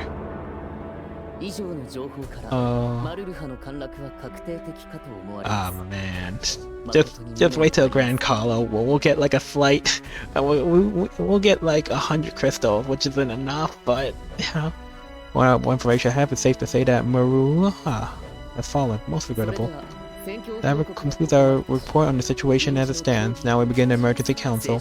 My liege, we could not gather all 8 generals in such short notice. I beg your forgiveness. You have my pardon. Thank you for all your haste and understanding. Koto looks down from a stone, surveying all those before him. So, Maruha has fallen for the Uzuja.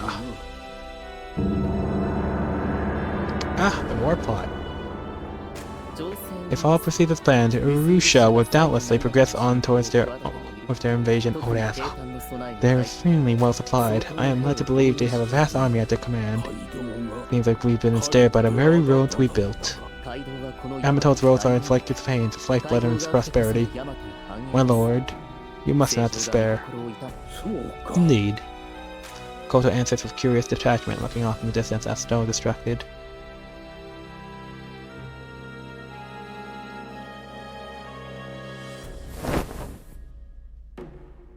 Urusha, formerly a loose territory around 100 tribes, not truly a nation. It was because the majority of the tribes were nomads searching in search of arable land, but the arid climate of Urusha did not provide much for fertile soil. Tribes often warred amongst themselves, battling to control what little land could be cultivated. Burdened with famine and poverty, they longed for the lush soils of Yamato, soil they needed in order to survive. At times, raiding parties would pillage the people of Yamato, who grew to see them as barbarians. Like the raids, there are very few instances in which the Rushans clash with Yamato's army. Primary guard must obtain resources. They will only raid storehouses or take Yamato's harvested crops. The Rushans knew they would stand little chance if they drew the full brunt of Yamato's eerie. But, however, with the appearance of one man, the situation changed completely. Gundahora. Urusha. Gunhuyua. A man who united over 100 tribes to create a mighty nation in one generation. After unifying the Urushans, he now gazed upon the invading surrounding nations and now Yamato. Though not prosperous, with an army of veteran warriors, their forces vastly outnumber Yamato's.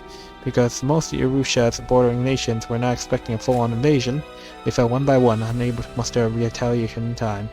Though Yamato drove them back, the Urushans savored their brief victory, but their assaults continued, their ferocity renewed. And the lands they took became wastelands with no hope of restoration. Oh, is it time for Raiko? Gurahora, the so-called great man who unified the barbarians and raised Urusha to nationhood. But he is a fool. To bear fangs against Yamato, such audacity. Does he truly think he stands a chance of victory? If he aims to become our jester, then let us indulge in him and laugh. Such disregard is unlike you, Lord Raiko. Underestimation of their ability will be your downfall. Humbling indeed, that I should be abolished by you. Perhaps I must reconsider my expectations. Words of caution are, I assure you, dutifully noted. The Ushan army is showing signs of organization, as is their chain of command. Rather than relying on sheer numbers, it would seem that they're employing sophisticated tactics and strategy. Strategy, you say? Although faintly smiles as though he's just heard something amusing.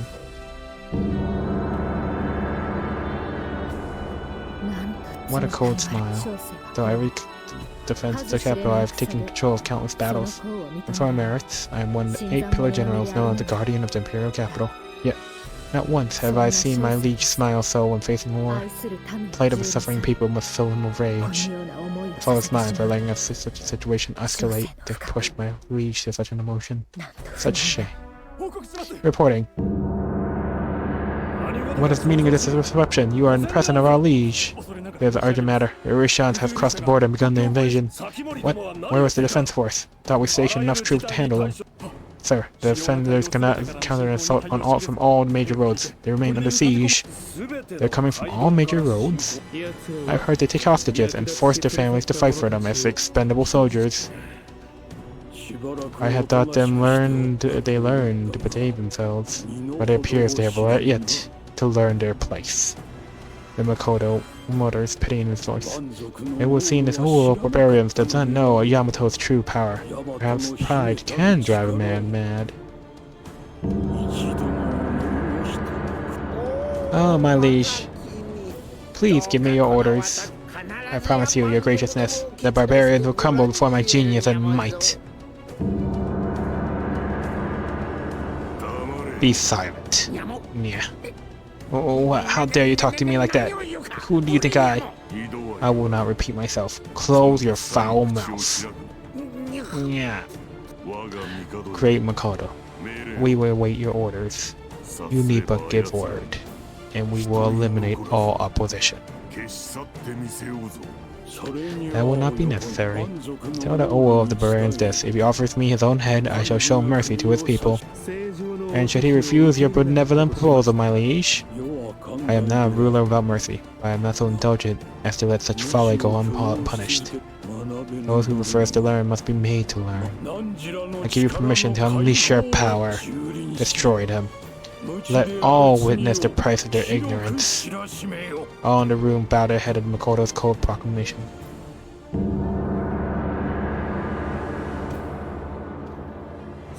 Outright extermination. I confess the prospect brings me unease. As the will of our liege, we must destroy all who bring harm to our nation. At least this should keep me entertained for a little while.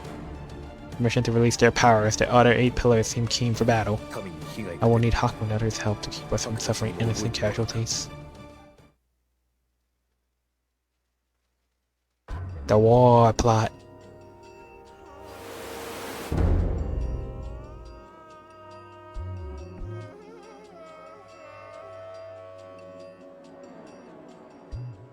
Urushan encampment. Ruined Hud sits upon his throne, a ferocious grin on his face as he looks upon the Yamato messenger.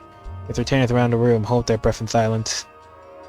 Oh, what is the Mikado of Yamato wishes to tell me? I repeat the words of our great ruler, the Mikado. Listen well. Withdraw your forces at once and leave the land of Yamato. If you take such action, my liege will show mercy to your people. What will be your answer? You have not given me the full message. Tell it in its entirety. I'm afraid I do not understand. Surely the message does not end there. I'm quite sure there is much more to it. Do not be modest. I wish they would hear the thoughts of the Mikado of Yamato. I fulfill your duty as messenger. Tell me all you have to tell. That is your purpose here, is it not? Understood. I worry that contents may offend. I ask your mercy. You need not worry. I will not be uncivilized as to publicly display my anger.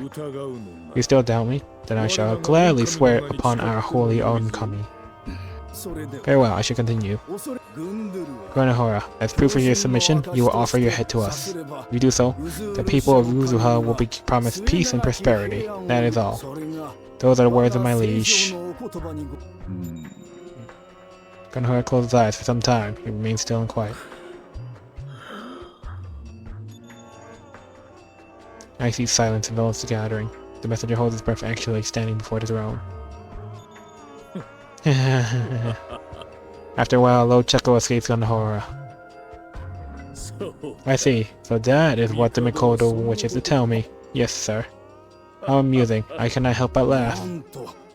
To respond to such a proposal with laughter. Your benevolence astounds, sir. How magnanimous. I tell you, did I not? Such a proposal may have made me laugh, but who can be angered by it? Do you not agree? I'm afraid that the opinion of one with me will matter very little. Are you not amused? Yes, sir, I am. Indeed, then laugh. It's only natural that one laughs when they hear something amusing, so why do you not laugh? Or do you not find it amusing?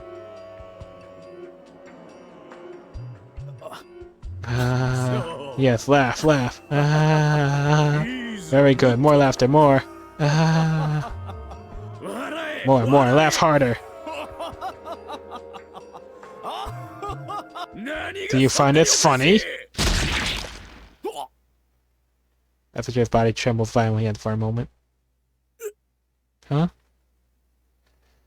Yeah, it was a damn do you do, damn you don't situation, huh? He slowly looks down to see Konohara's curved blade buried deep within his gut. Ugh. What's wrong? Do you find it difficult to laugh? Konohara grabs the messenger by the collar, keeping him upright, his face twisted in a ghastly sneer. I believe I told you not to be so modest. Go on, laugh. Laugh from the depths of your stomach. Yes, laugh. Laugh!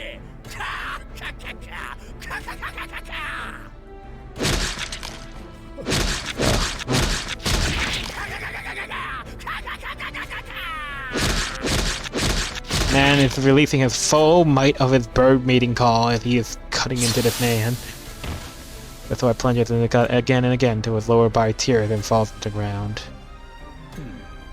I suppose one could no longer laugh with no stomach.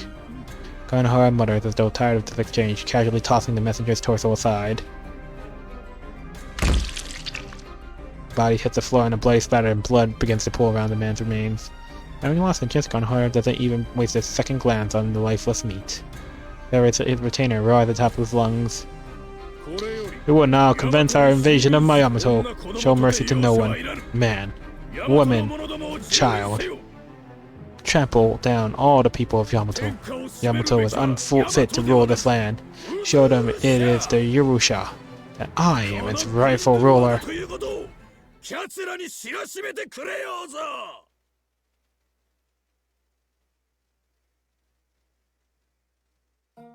I tried to press the large yawn, but I would not be denied. That was quite the yawn. Yeah, I guess I'm still a little sleepy. Glance up little by little. The eastern sky is getting brighter. Usually I'd be snoring in bed in this hour. This isn't the first time I got Koan to the morning market, but I can still use a nap. Aku? Thanks for coming. Sure, no problem. Hear a lot of shouting around the area. Merchants trying to get the attention of potential customers. I peer around. I'm actually impressed how many people are so functional this early. Seems more lively than usual today, huh? Koan gives a small nod in response, glancing around himself. You're right. There's rumors that there's going to be a war. Maybe that's why. A war? I hear Yerusha in the west is invading Yamato. They've already taken a broadening country. Yamato must be gathering their troops to fight off the invaders. Whoa, that's the hardest I heard of it. Isn't it pretty bad if they already took someone else down? And again, I don't see a single worried face out here. In fact, they almost have a sense of excitement, like there's a festival going on or something. I imagine not a single citizen thinks there's a chance Yamato could lose this war. Go on, probably guess my question from my expression. She continues on. This goes to show how much faith the people of this country have in the Mikado. Faith in the Mikado, huh? The unified country of Yamato made us smaller provinces, and the old elite rules over them all. That old geezer's... No, never mind. Didn't see anything? Don't know anything. Let's do it. We've gotten everything on the list, so we should head home now. We can either get this to Rulu today before everyone gets sick, or it's breakfast late. Right you are. Now how will we get involved? What do you... I just can't ignore a direct order from Papa. It does sound like a bash. I definitely don't want all those sweaty boys with me. After we finish breakfast, Atsui sits there with a letter in hand looking quite deeply pensive. Atsui, something wrong? It's pretty rare to see you such deep in thought like this. Well, got a letter from Papa today, and it's a touch complicated. Is it something serious? You don't look too happy about whatever it says. Well, you see? Oh. Just as Atsui was about to explain, she clapped her hands together as if an inspiration struck.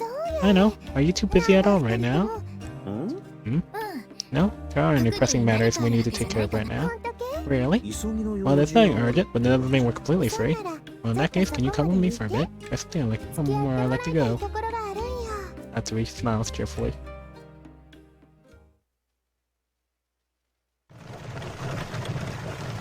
How far are we going? What a shame for you, Koan. Seems like victory is mine. We'll see about that. Well, hope for your sake you don't cry when you lose, huh? 5. 1, 2, 3. I'll take this piece. Or 2 more to take another. That's quite a look on Nozoru's face. I'll take this one. Sorry, that was a mistake. The trap has sprung. What you should have watched for is this. Impossible. Alright, my turn now. 5, 3, that makes 8. So I take this piece at 4. And I think that's game. You lose double points. Wait, my hand slipped back there. What I really wanted that was that piece. I could, woman will never go back on her word, I think. How? How could I have lost like this? How many wins in a row? Most impressive, dear sister. Didn't think you were so skilled in these games, Miss Koan. My mothers were all fond of games like these. I just naturally got better from playing with them. Ah, they destroyed her. I would expect no less of a worthy rival like yourself. It's no fun without a challenge. But now, you will awaken the beast within. Looks like it's time I show you what happens when I get serious. Okay. There you go, halfway chatting behind me.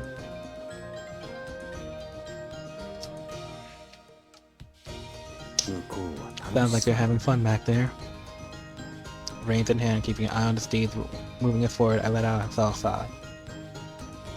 We're in a mountain north of the Imperial capital. Dense forest covers the mountainside. There's a carriage behind us. Ogi, Kiru, and Kokopo follow along. And where the hell did they get this carriage from?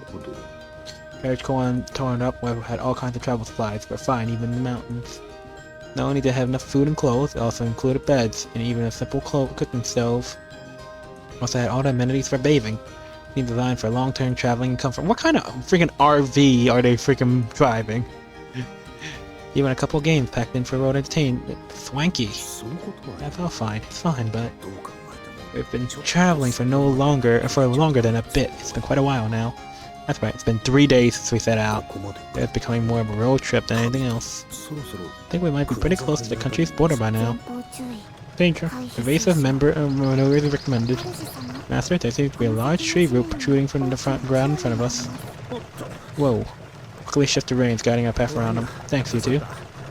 Lance both right and left to acknowledge each of the twins. 2 of them are joining in with the other's game and sit next to me as usual. Why you two gonna play a couple of rounds with them? 2 of them shake their heads instantly at my question. No deliberation required. We stay with you, Master. The only place we belong is at your side, Master. Okay, I get it, but could you two please quit leaning on me? All that warmth softness is getting distracting. Hey there, love! Now Atsui's jump on me from behind. Get off, you're heavy. You shouldn't ever joke about something like that to a girl, you know? But don't know why, but Atsui's smile sends a shiver down my spine. I guess you're right. But I can understand.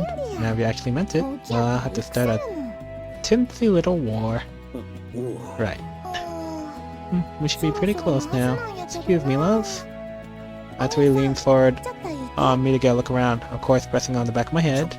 What are you? Still might be a little ways off. Atsui, you were telling me exactly where we're going? What do you mean? Don't play dumb with me. It's gone way past coming with you for a bit. Thought you just wanted a little sightseeing trip, but now we've gone way too far out now. Where are we even going? Well, you needn't worry. I already got Oshtori's permission and everything. What do you mean? Oh, I think I see it now. I wonder where Atsui's taking us. We're quite far from the capital. All this ominous talk of war coming. Wonder if it's safe. Certain it's low cost to worry. Our compatriots seem cheerful enough. Ogi gestures towards the carriage in front with a placid smile. No, the windows of the car they see the girls playing games. Switch from Shiroku to Shogi, but it looks like they're still having fun together. That will be check. What? No, I meant to do what's this? As you please, I'll take your shisha instead. I'm glad to see my dear sister enjoying herself. A life with more subordinates than friends has her quite lonely. I much prefer to see her smile, so it will appear that the other circumstances are not dissimilar. Birds of a feather, as they say. Okay, why do I get a feeling that you're insulting? Huh? Shadow falls on curious expression. Ogi, is that? Yes, without a doubt. Finally get out of the forest and proceed into an open field. Whistle. Whoa there. Huh? Atsui, casual catch. Not sure what just happened. But I saw something fly towards me really fast. Atsui's hand appeared and I see an arrow caught between her fingers, still vibrating with force. Looks like they started without us. Excuse? I suddenly realized the stray arrow had nearly pierced my head, and Atsui somehow caught it in time. Well, what in the... My death reaction kicks in as cold sweat breaks out all over me.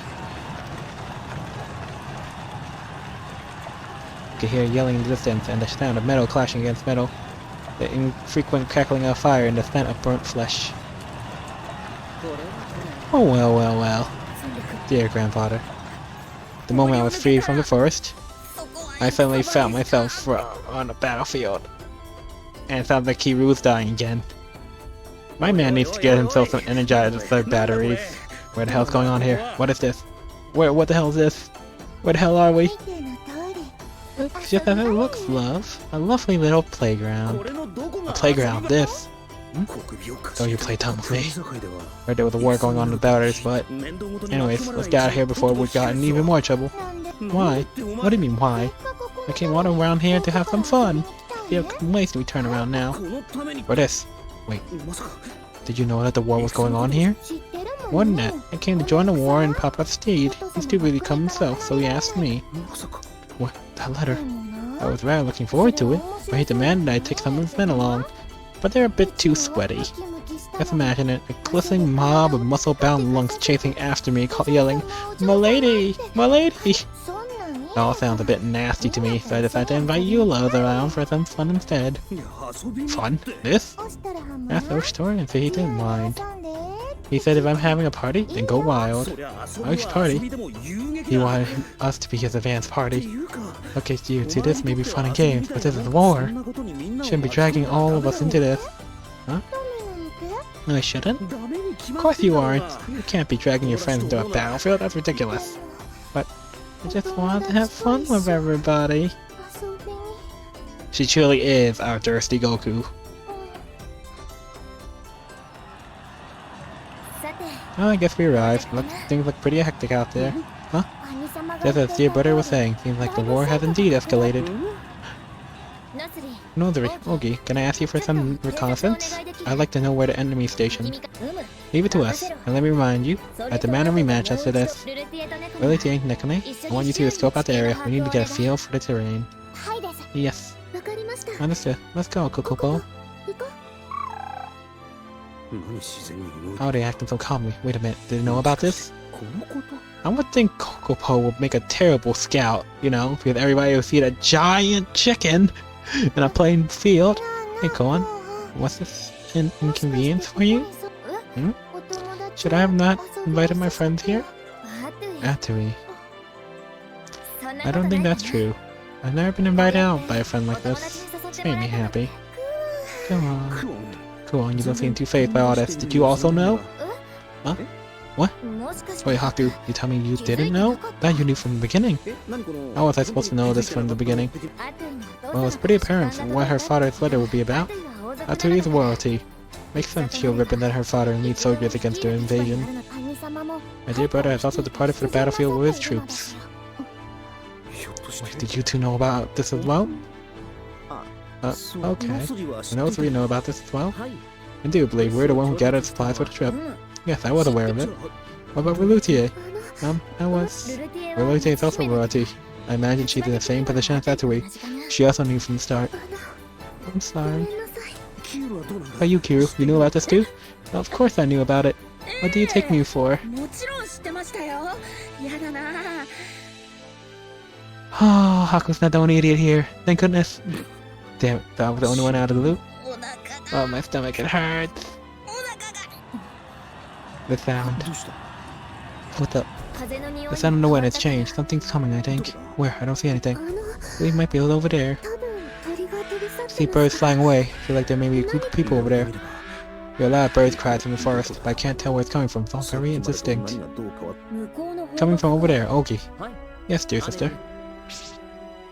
All three hand their luggage to Ogi and darts to the closest tree, nimbly leaping onto its branches. I see them. Over there. Definitely looks like the group is heading our way. Don't know which direction you're talking about. Hard to tell from the troop, but those don't look like Yamatan soldier uniforms. Wait, there's something strange about them. What do you mean? It looks like they're split into two groups. Looks like they're arguing with one another. Are they fighting amongst themselves? No, it doesn't seem that way. One group has injured people that are struggling to keep going, and the other group is forcing them on. It doesn't seem as the two groups are on equal footing. Notary, can you tell more about the group that are injured? By their clothing, they look more like citizens of Yamato than Urushan military. They don't seem to be wearing armor, but they are holding weapons. Then, that group might be the ones who were taken captive by Urushans. I've heard that Urushans force their hostages to become Nakwans and fight in their wars. Nakwans? Expendable slave soldiers forced to fight. Their families are taken hostage, and the army uses them as expendable pawns. I've heard the same. They kill stragglers without hesitation. They just treat them like tools. That's so cruel. Can you tell me where they're headed? They're not moving fast, but it looks to be heading to that valley over there. That where? Yes, the Yamato and Catman is located there, but they went around to attempt a surprise attack. Oh, these girls. Not only was that perfect reconnaissance, they predicted the enemy movement as well. Well, let's have a little fun with them then. Right, we should give them a proper welcome. Now you and I will be the same page, go on. Nekone, do you think you can predict which path they will take? I believe so. It might take some time, but I should be able to do it. Rotate, there's too much. Oh, I'll be fine. So, would you allow me to accompany you? Of course. I'm sure Haku will be happy to be your shield if anything happens. Are you ready, Kokopo? Wait, why are you all interested for a fight so much? You guys are kind of scaring me. Oh, we seem where they're all acting in perfect synchronicity. Indeed, I'm surprised you were able to gather a team of so many skilled individuals. I'm beginning to understand why Oshtor prized you so highly. I didn't really gather them, they kind of just gathered up on their own. Look around the group once more, they all seem pretty bloodthirsty, hot-blooded. Are we really gonna fight? Counting you to think of a good strategy, Haku. Could you listen to me for once? Okay, what's up next?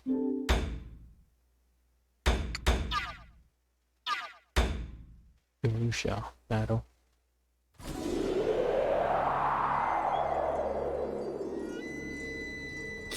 Looks like a fog whirling, perfect for an ambush. Our target's completing on the path. Everything appears within expectations. Here they come. Ooh, he looks like a tough one. Mind if I take the initiative, love? Why do you always dive headfirst without thinking? That's not who we're after. Love, you're really a spoil spite sometimes. Shh, they're coming. Aye. Not yet, no third. Kiri, can you do it? Leave it to me. Of course, there's no way I can miss from this distance. As long as they don't notice us. Now!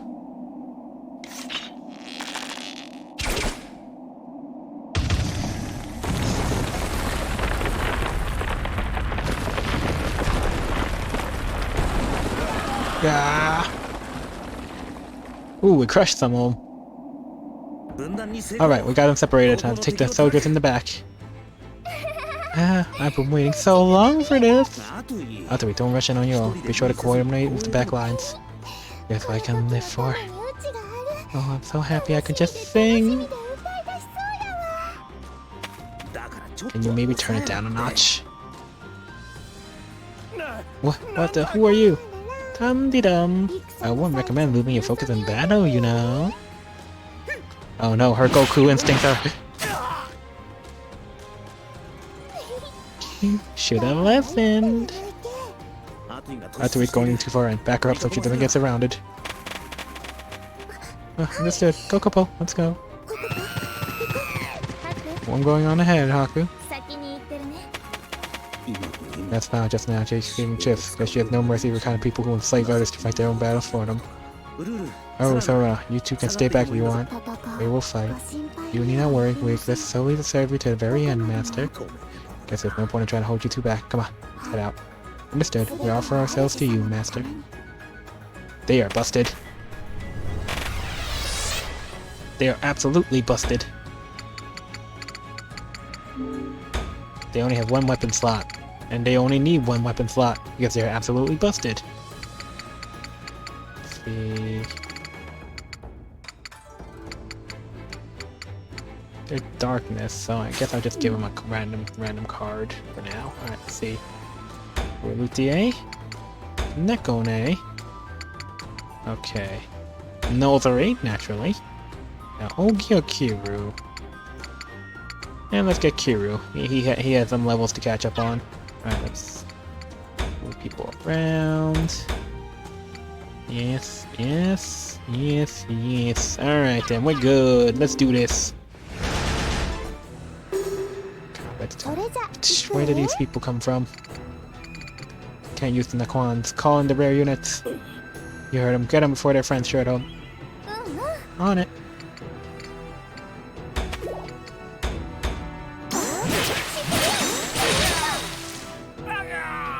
Jesus.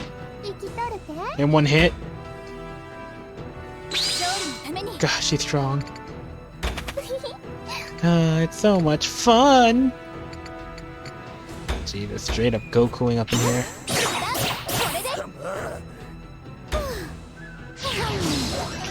EV level up and chain upgrade. Okay, quick move around. Alright, not a bad place to start.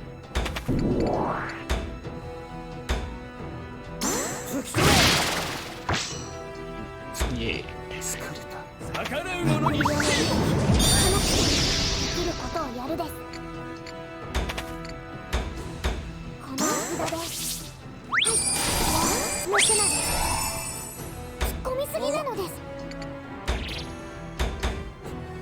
You there, are you from Yamato? Whatever you want to believe, buddy.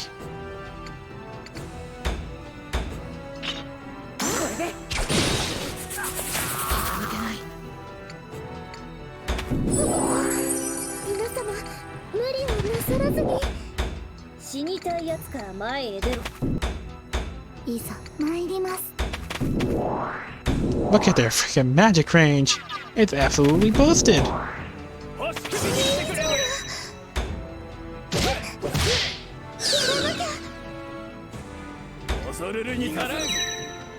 Oh my gosh. That's a nutty archer.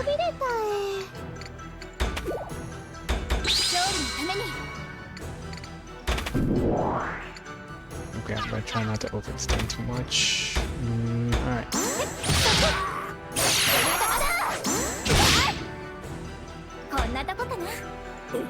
Get the focus stick, everyone stay cautious.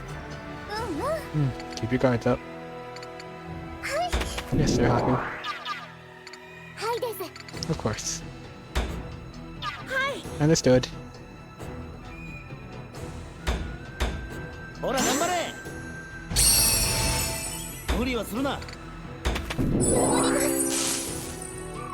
These foreign soldiers are quite different. Ruti, don't go off too far. Stay alert. I'll be fine, Sir Haku. I have Kokopo with me. And I want to help you.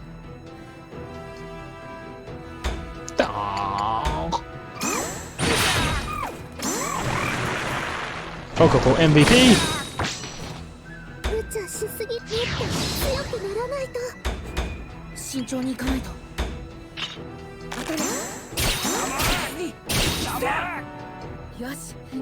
That wasn't the one. That wasn't the attack I want. Oh, he's too close.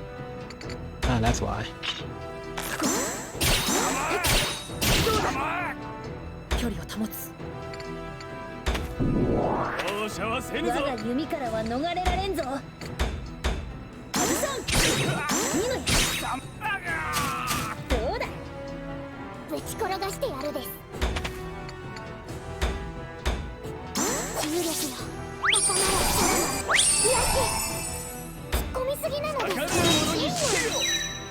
Oh! Oh shit!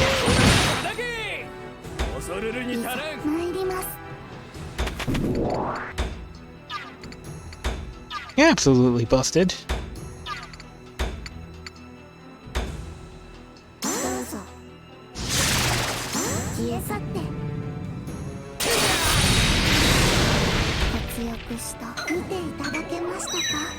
She's been taunted. She's too angry. You pissed off the wrong one.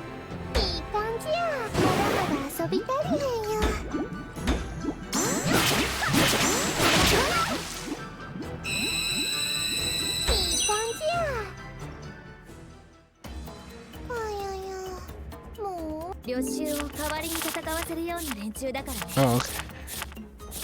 Oh, pit's over already? I was just getting warmed up. At the set of the soldiers of Yuzuha were supposed to be veteran soldiers or something.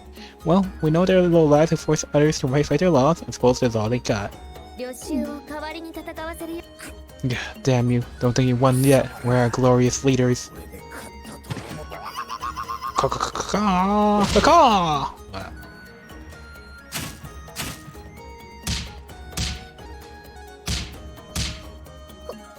Oh, you can stop now. It's alright. You don't need to do that. You won't escape.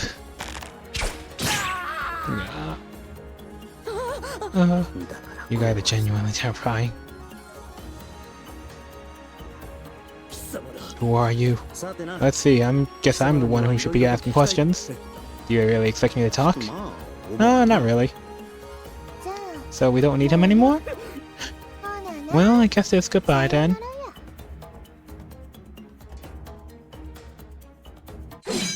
Huh?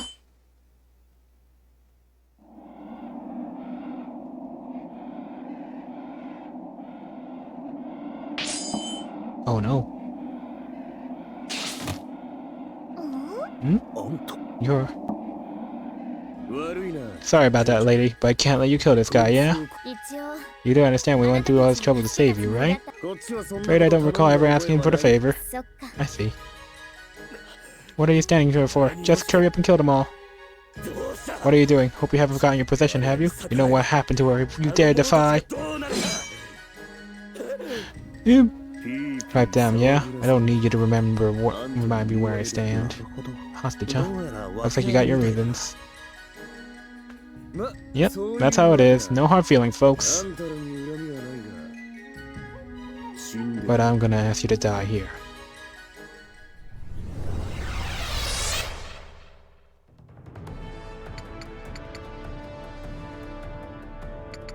Wait, that was Sarah's turn. Oh, that was Atui.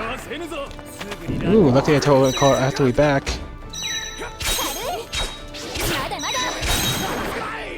Ooh, this is starting to get kind of dicey.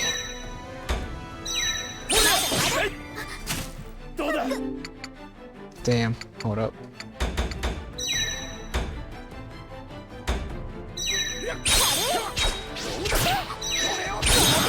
Alright, there we go.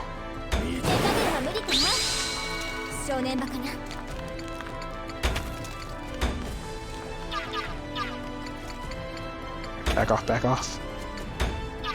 I don't think she can heal herself. Yeah, she can. Alright. Not too bad.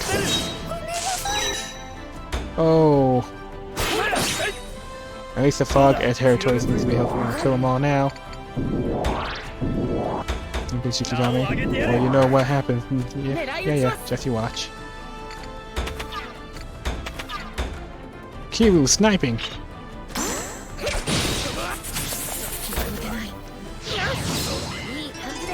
We're in first aid too, huh?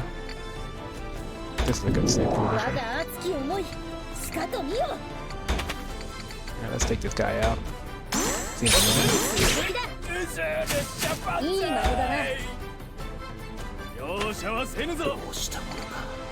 Alright, what to do, what to do. Defeat the Master Swordsman, huh?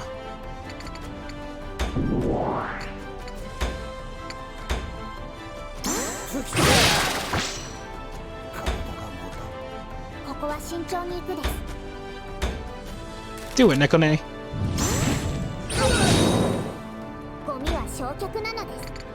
Yeah, let's back up a bit though. Okay, Kokopo has Dock. Or Zone again, so.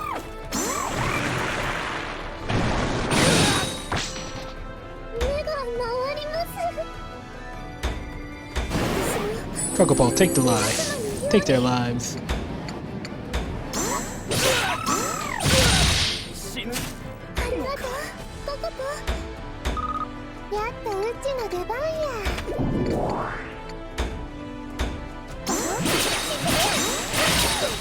Damn. Atui just ain't holding back. Jesus. Damage.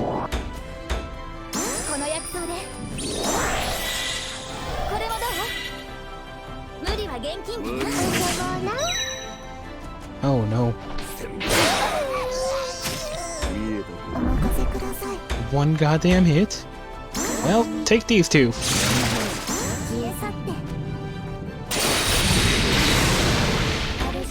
That's pretty decent actually, all things considered. From the boss type. God, why did they hit so damn hard?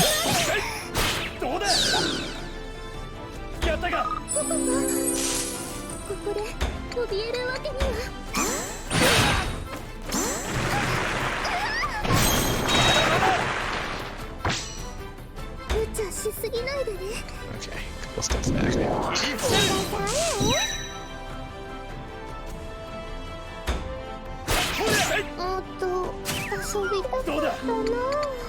Damn, okay, must have. This seems like a lose-lose to me then. Let's have her just straight up attack him. No, I don't think it's gonna work. Shit. Fine.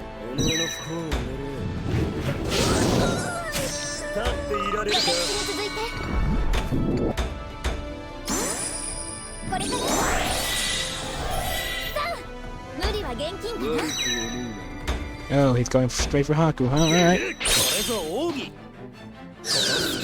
Haku's pretty good at defending.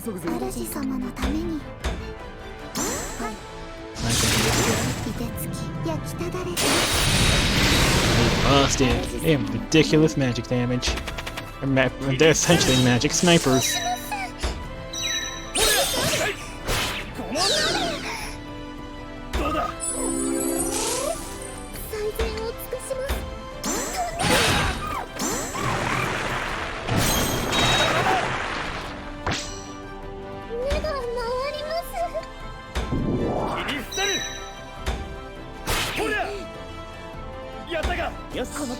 Cool. We can't afford to lose momentum now. Understood, I'll take the offensive.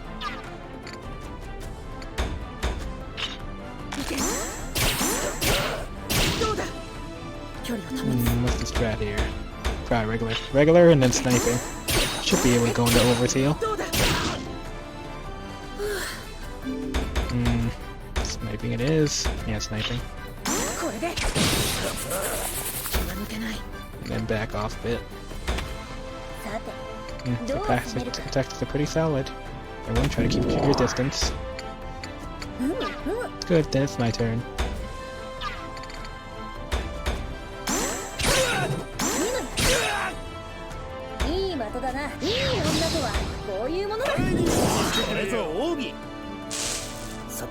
Can't suppose we can talk this out? Sorry, got my own ravens.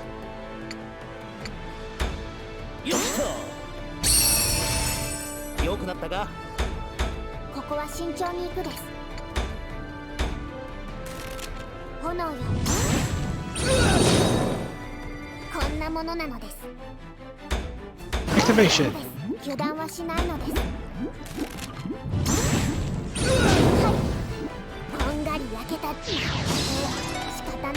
Shikigami Artifice. That's actually pretty good. Alright. How do we want to carry this?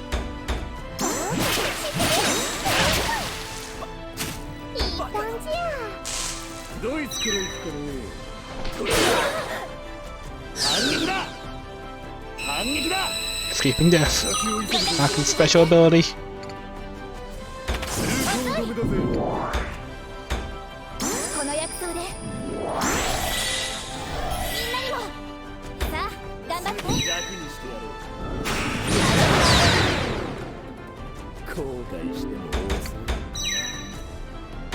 Yeah, I should get that back.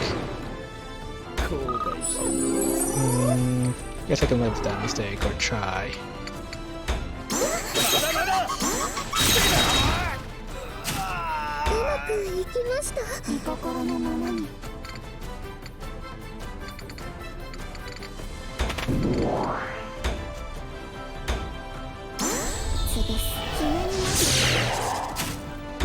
Yeah, that's another one dead. And that's the moon's favor. These two are busted! Like, my god.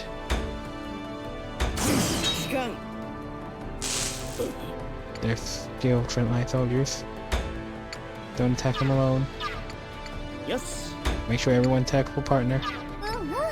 Seems like Haku's found his calling.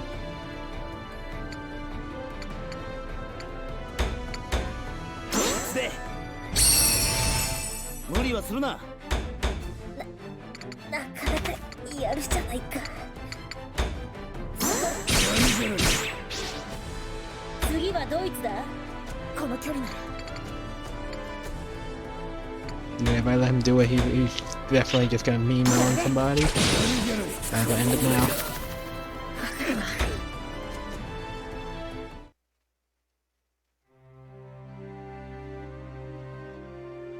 Not bad.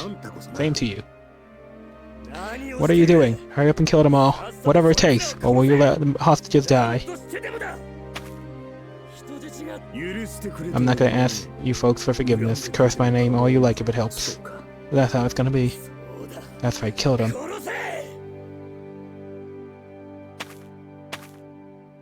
My name's Koan. Do you mind telling me your name? It's Jacques Walt. I see, figured. So you're the master swordsman, Jacques Walt.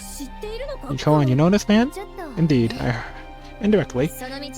Heard he's quite famous among the students of swordplay. The Mikado held a tournament 3 years ago. A foreign swordsman beat the guards and forced his way in. He defeated all his opponents with style and ease. He became the undisputed champion. The Mikado was very pleased by his mastery of the sword and wanted to bestow an award upon him. But the man refused. He said the entire tournament was nothing but child's play. Oi, he said to the Mikado. I'm surprised he walked out there in one piece. I've heard my dear brother speak of this man. The Mikado went as far as to praise his brazenness. His fame grew, and many skilled swordsmen challenged him to duels, but he still remains undefeated. That's the master swordsman Jacques Walt, I know. Gotta say, lady, didn't expect I'd bump into someone who knew me out here. If I could. No, I don't regret Mr. T. So be it, Jack. Well, I hereby present you with a choice.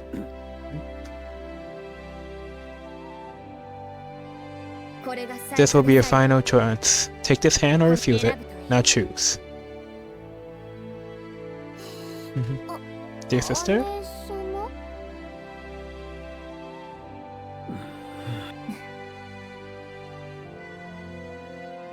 Shh, what are you doing, you worthless piece of shit? Hurry up and...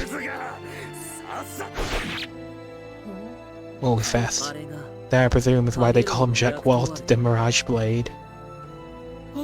Huh?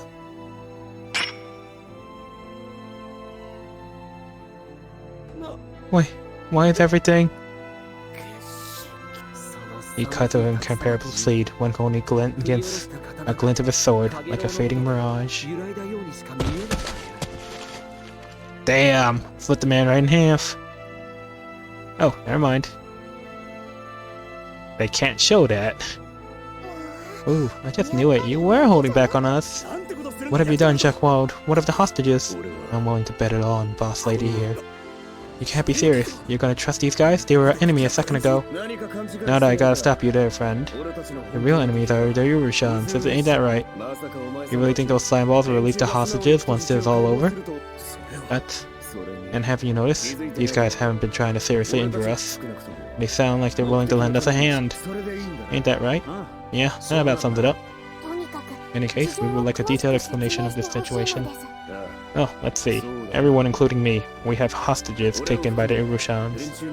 The price for their release for the fight against Yamato, but you've figured that out already. Jack will take the knee, holding his blade up in both hands above his head. I beg of you. Please help us take the hostages back from them. They got my girl in there too. Jack Wald.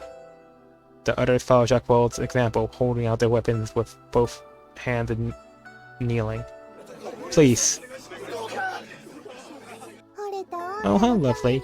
Putting your life in the line for your darling. And that means more fighting. We intend to do so from the start. You're all okay with that, right? Yes. Yes, I have no objections. Indeed, it will ill-suit a good woman to abandon him here. If my dear sister wishes it, then I naturally have no objections. As a fellow citizen of Yamato, I cannot let some such atrocities pass unpunished. Yeah, I'm with you there. So do you know exactly where the hostages are being held? Yeah, it's away into Urushan territory, but it's away from the battlefield. Not too many ghost guards posted. And we can just cut them to bits in one fell swoop. Yes, simple indeed. It's still freaking me out. We go around the battlefield, we won't be discovered. Our plan is to rescue the hostages. It's unanimous. Well, that settles that. No reason for us to load around here. Then let's get to it. Thanks for the help, boss lady. I knew that's what's gonna happen. Man, what a pain. I'll be counting on your help too, boss. Please don't call me that. Seems like you're the leader around here, though. Gotta have a proper name. How about Big Man or Chief? You know what? Boss is fine. You got it, boss. Let's head out, yeah? Oh well, at least it's better than actually fighting in the war.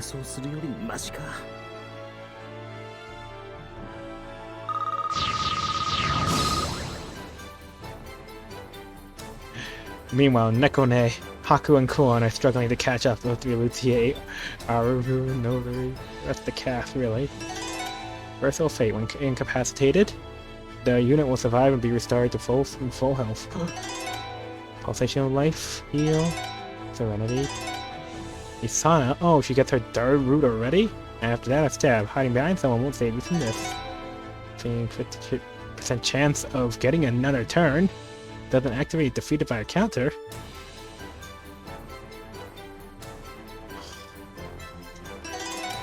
Freaking Goku's. Desperation. Oh, heal increases to 100. This seems like a good enough stopping point, though.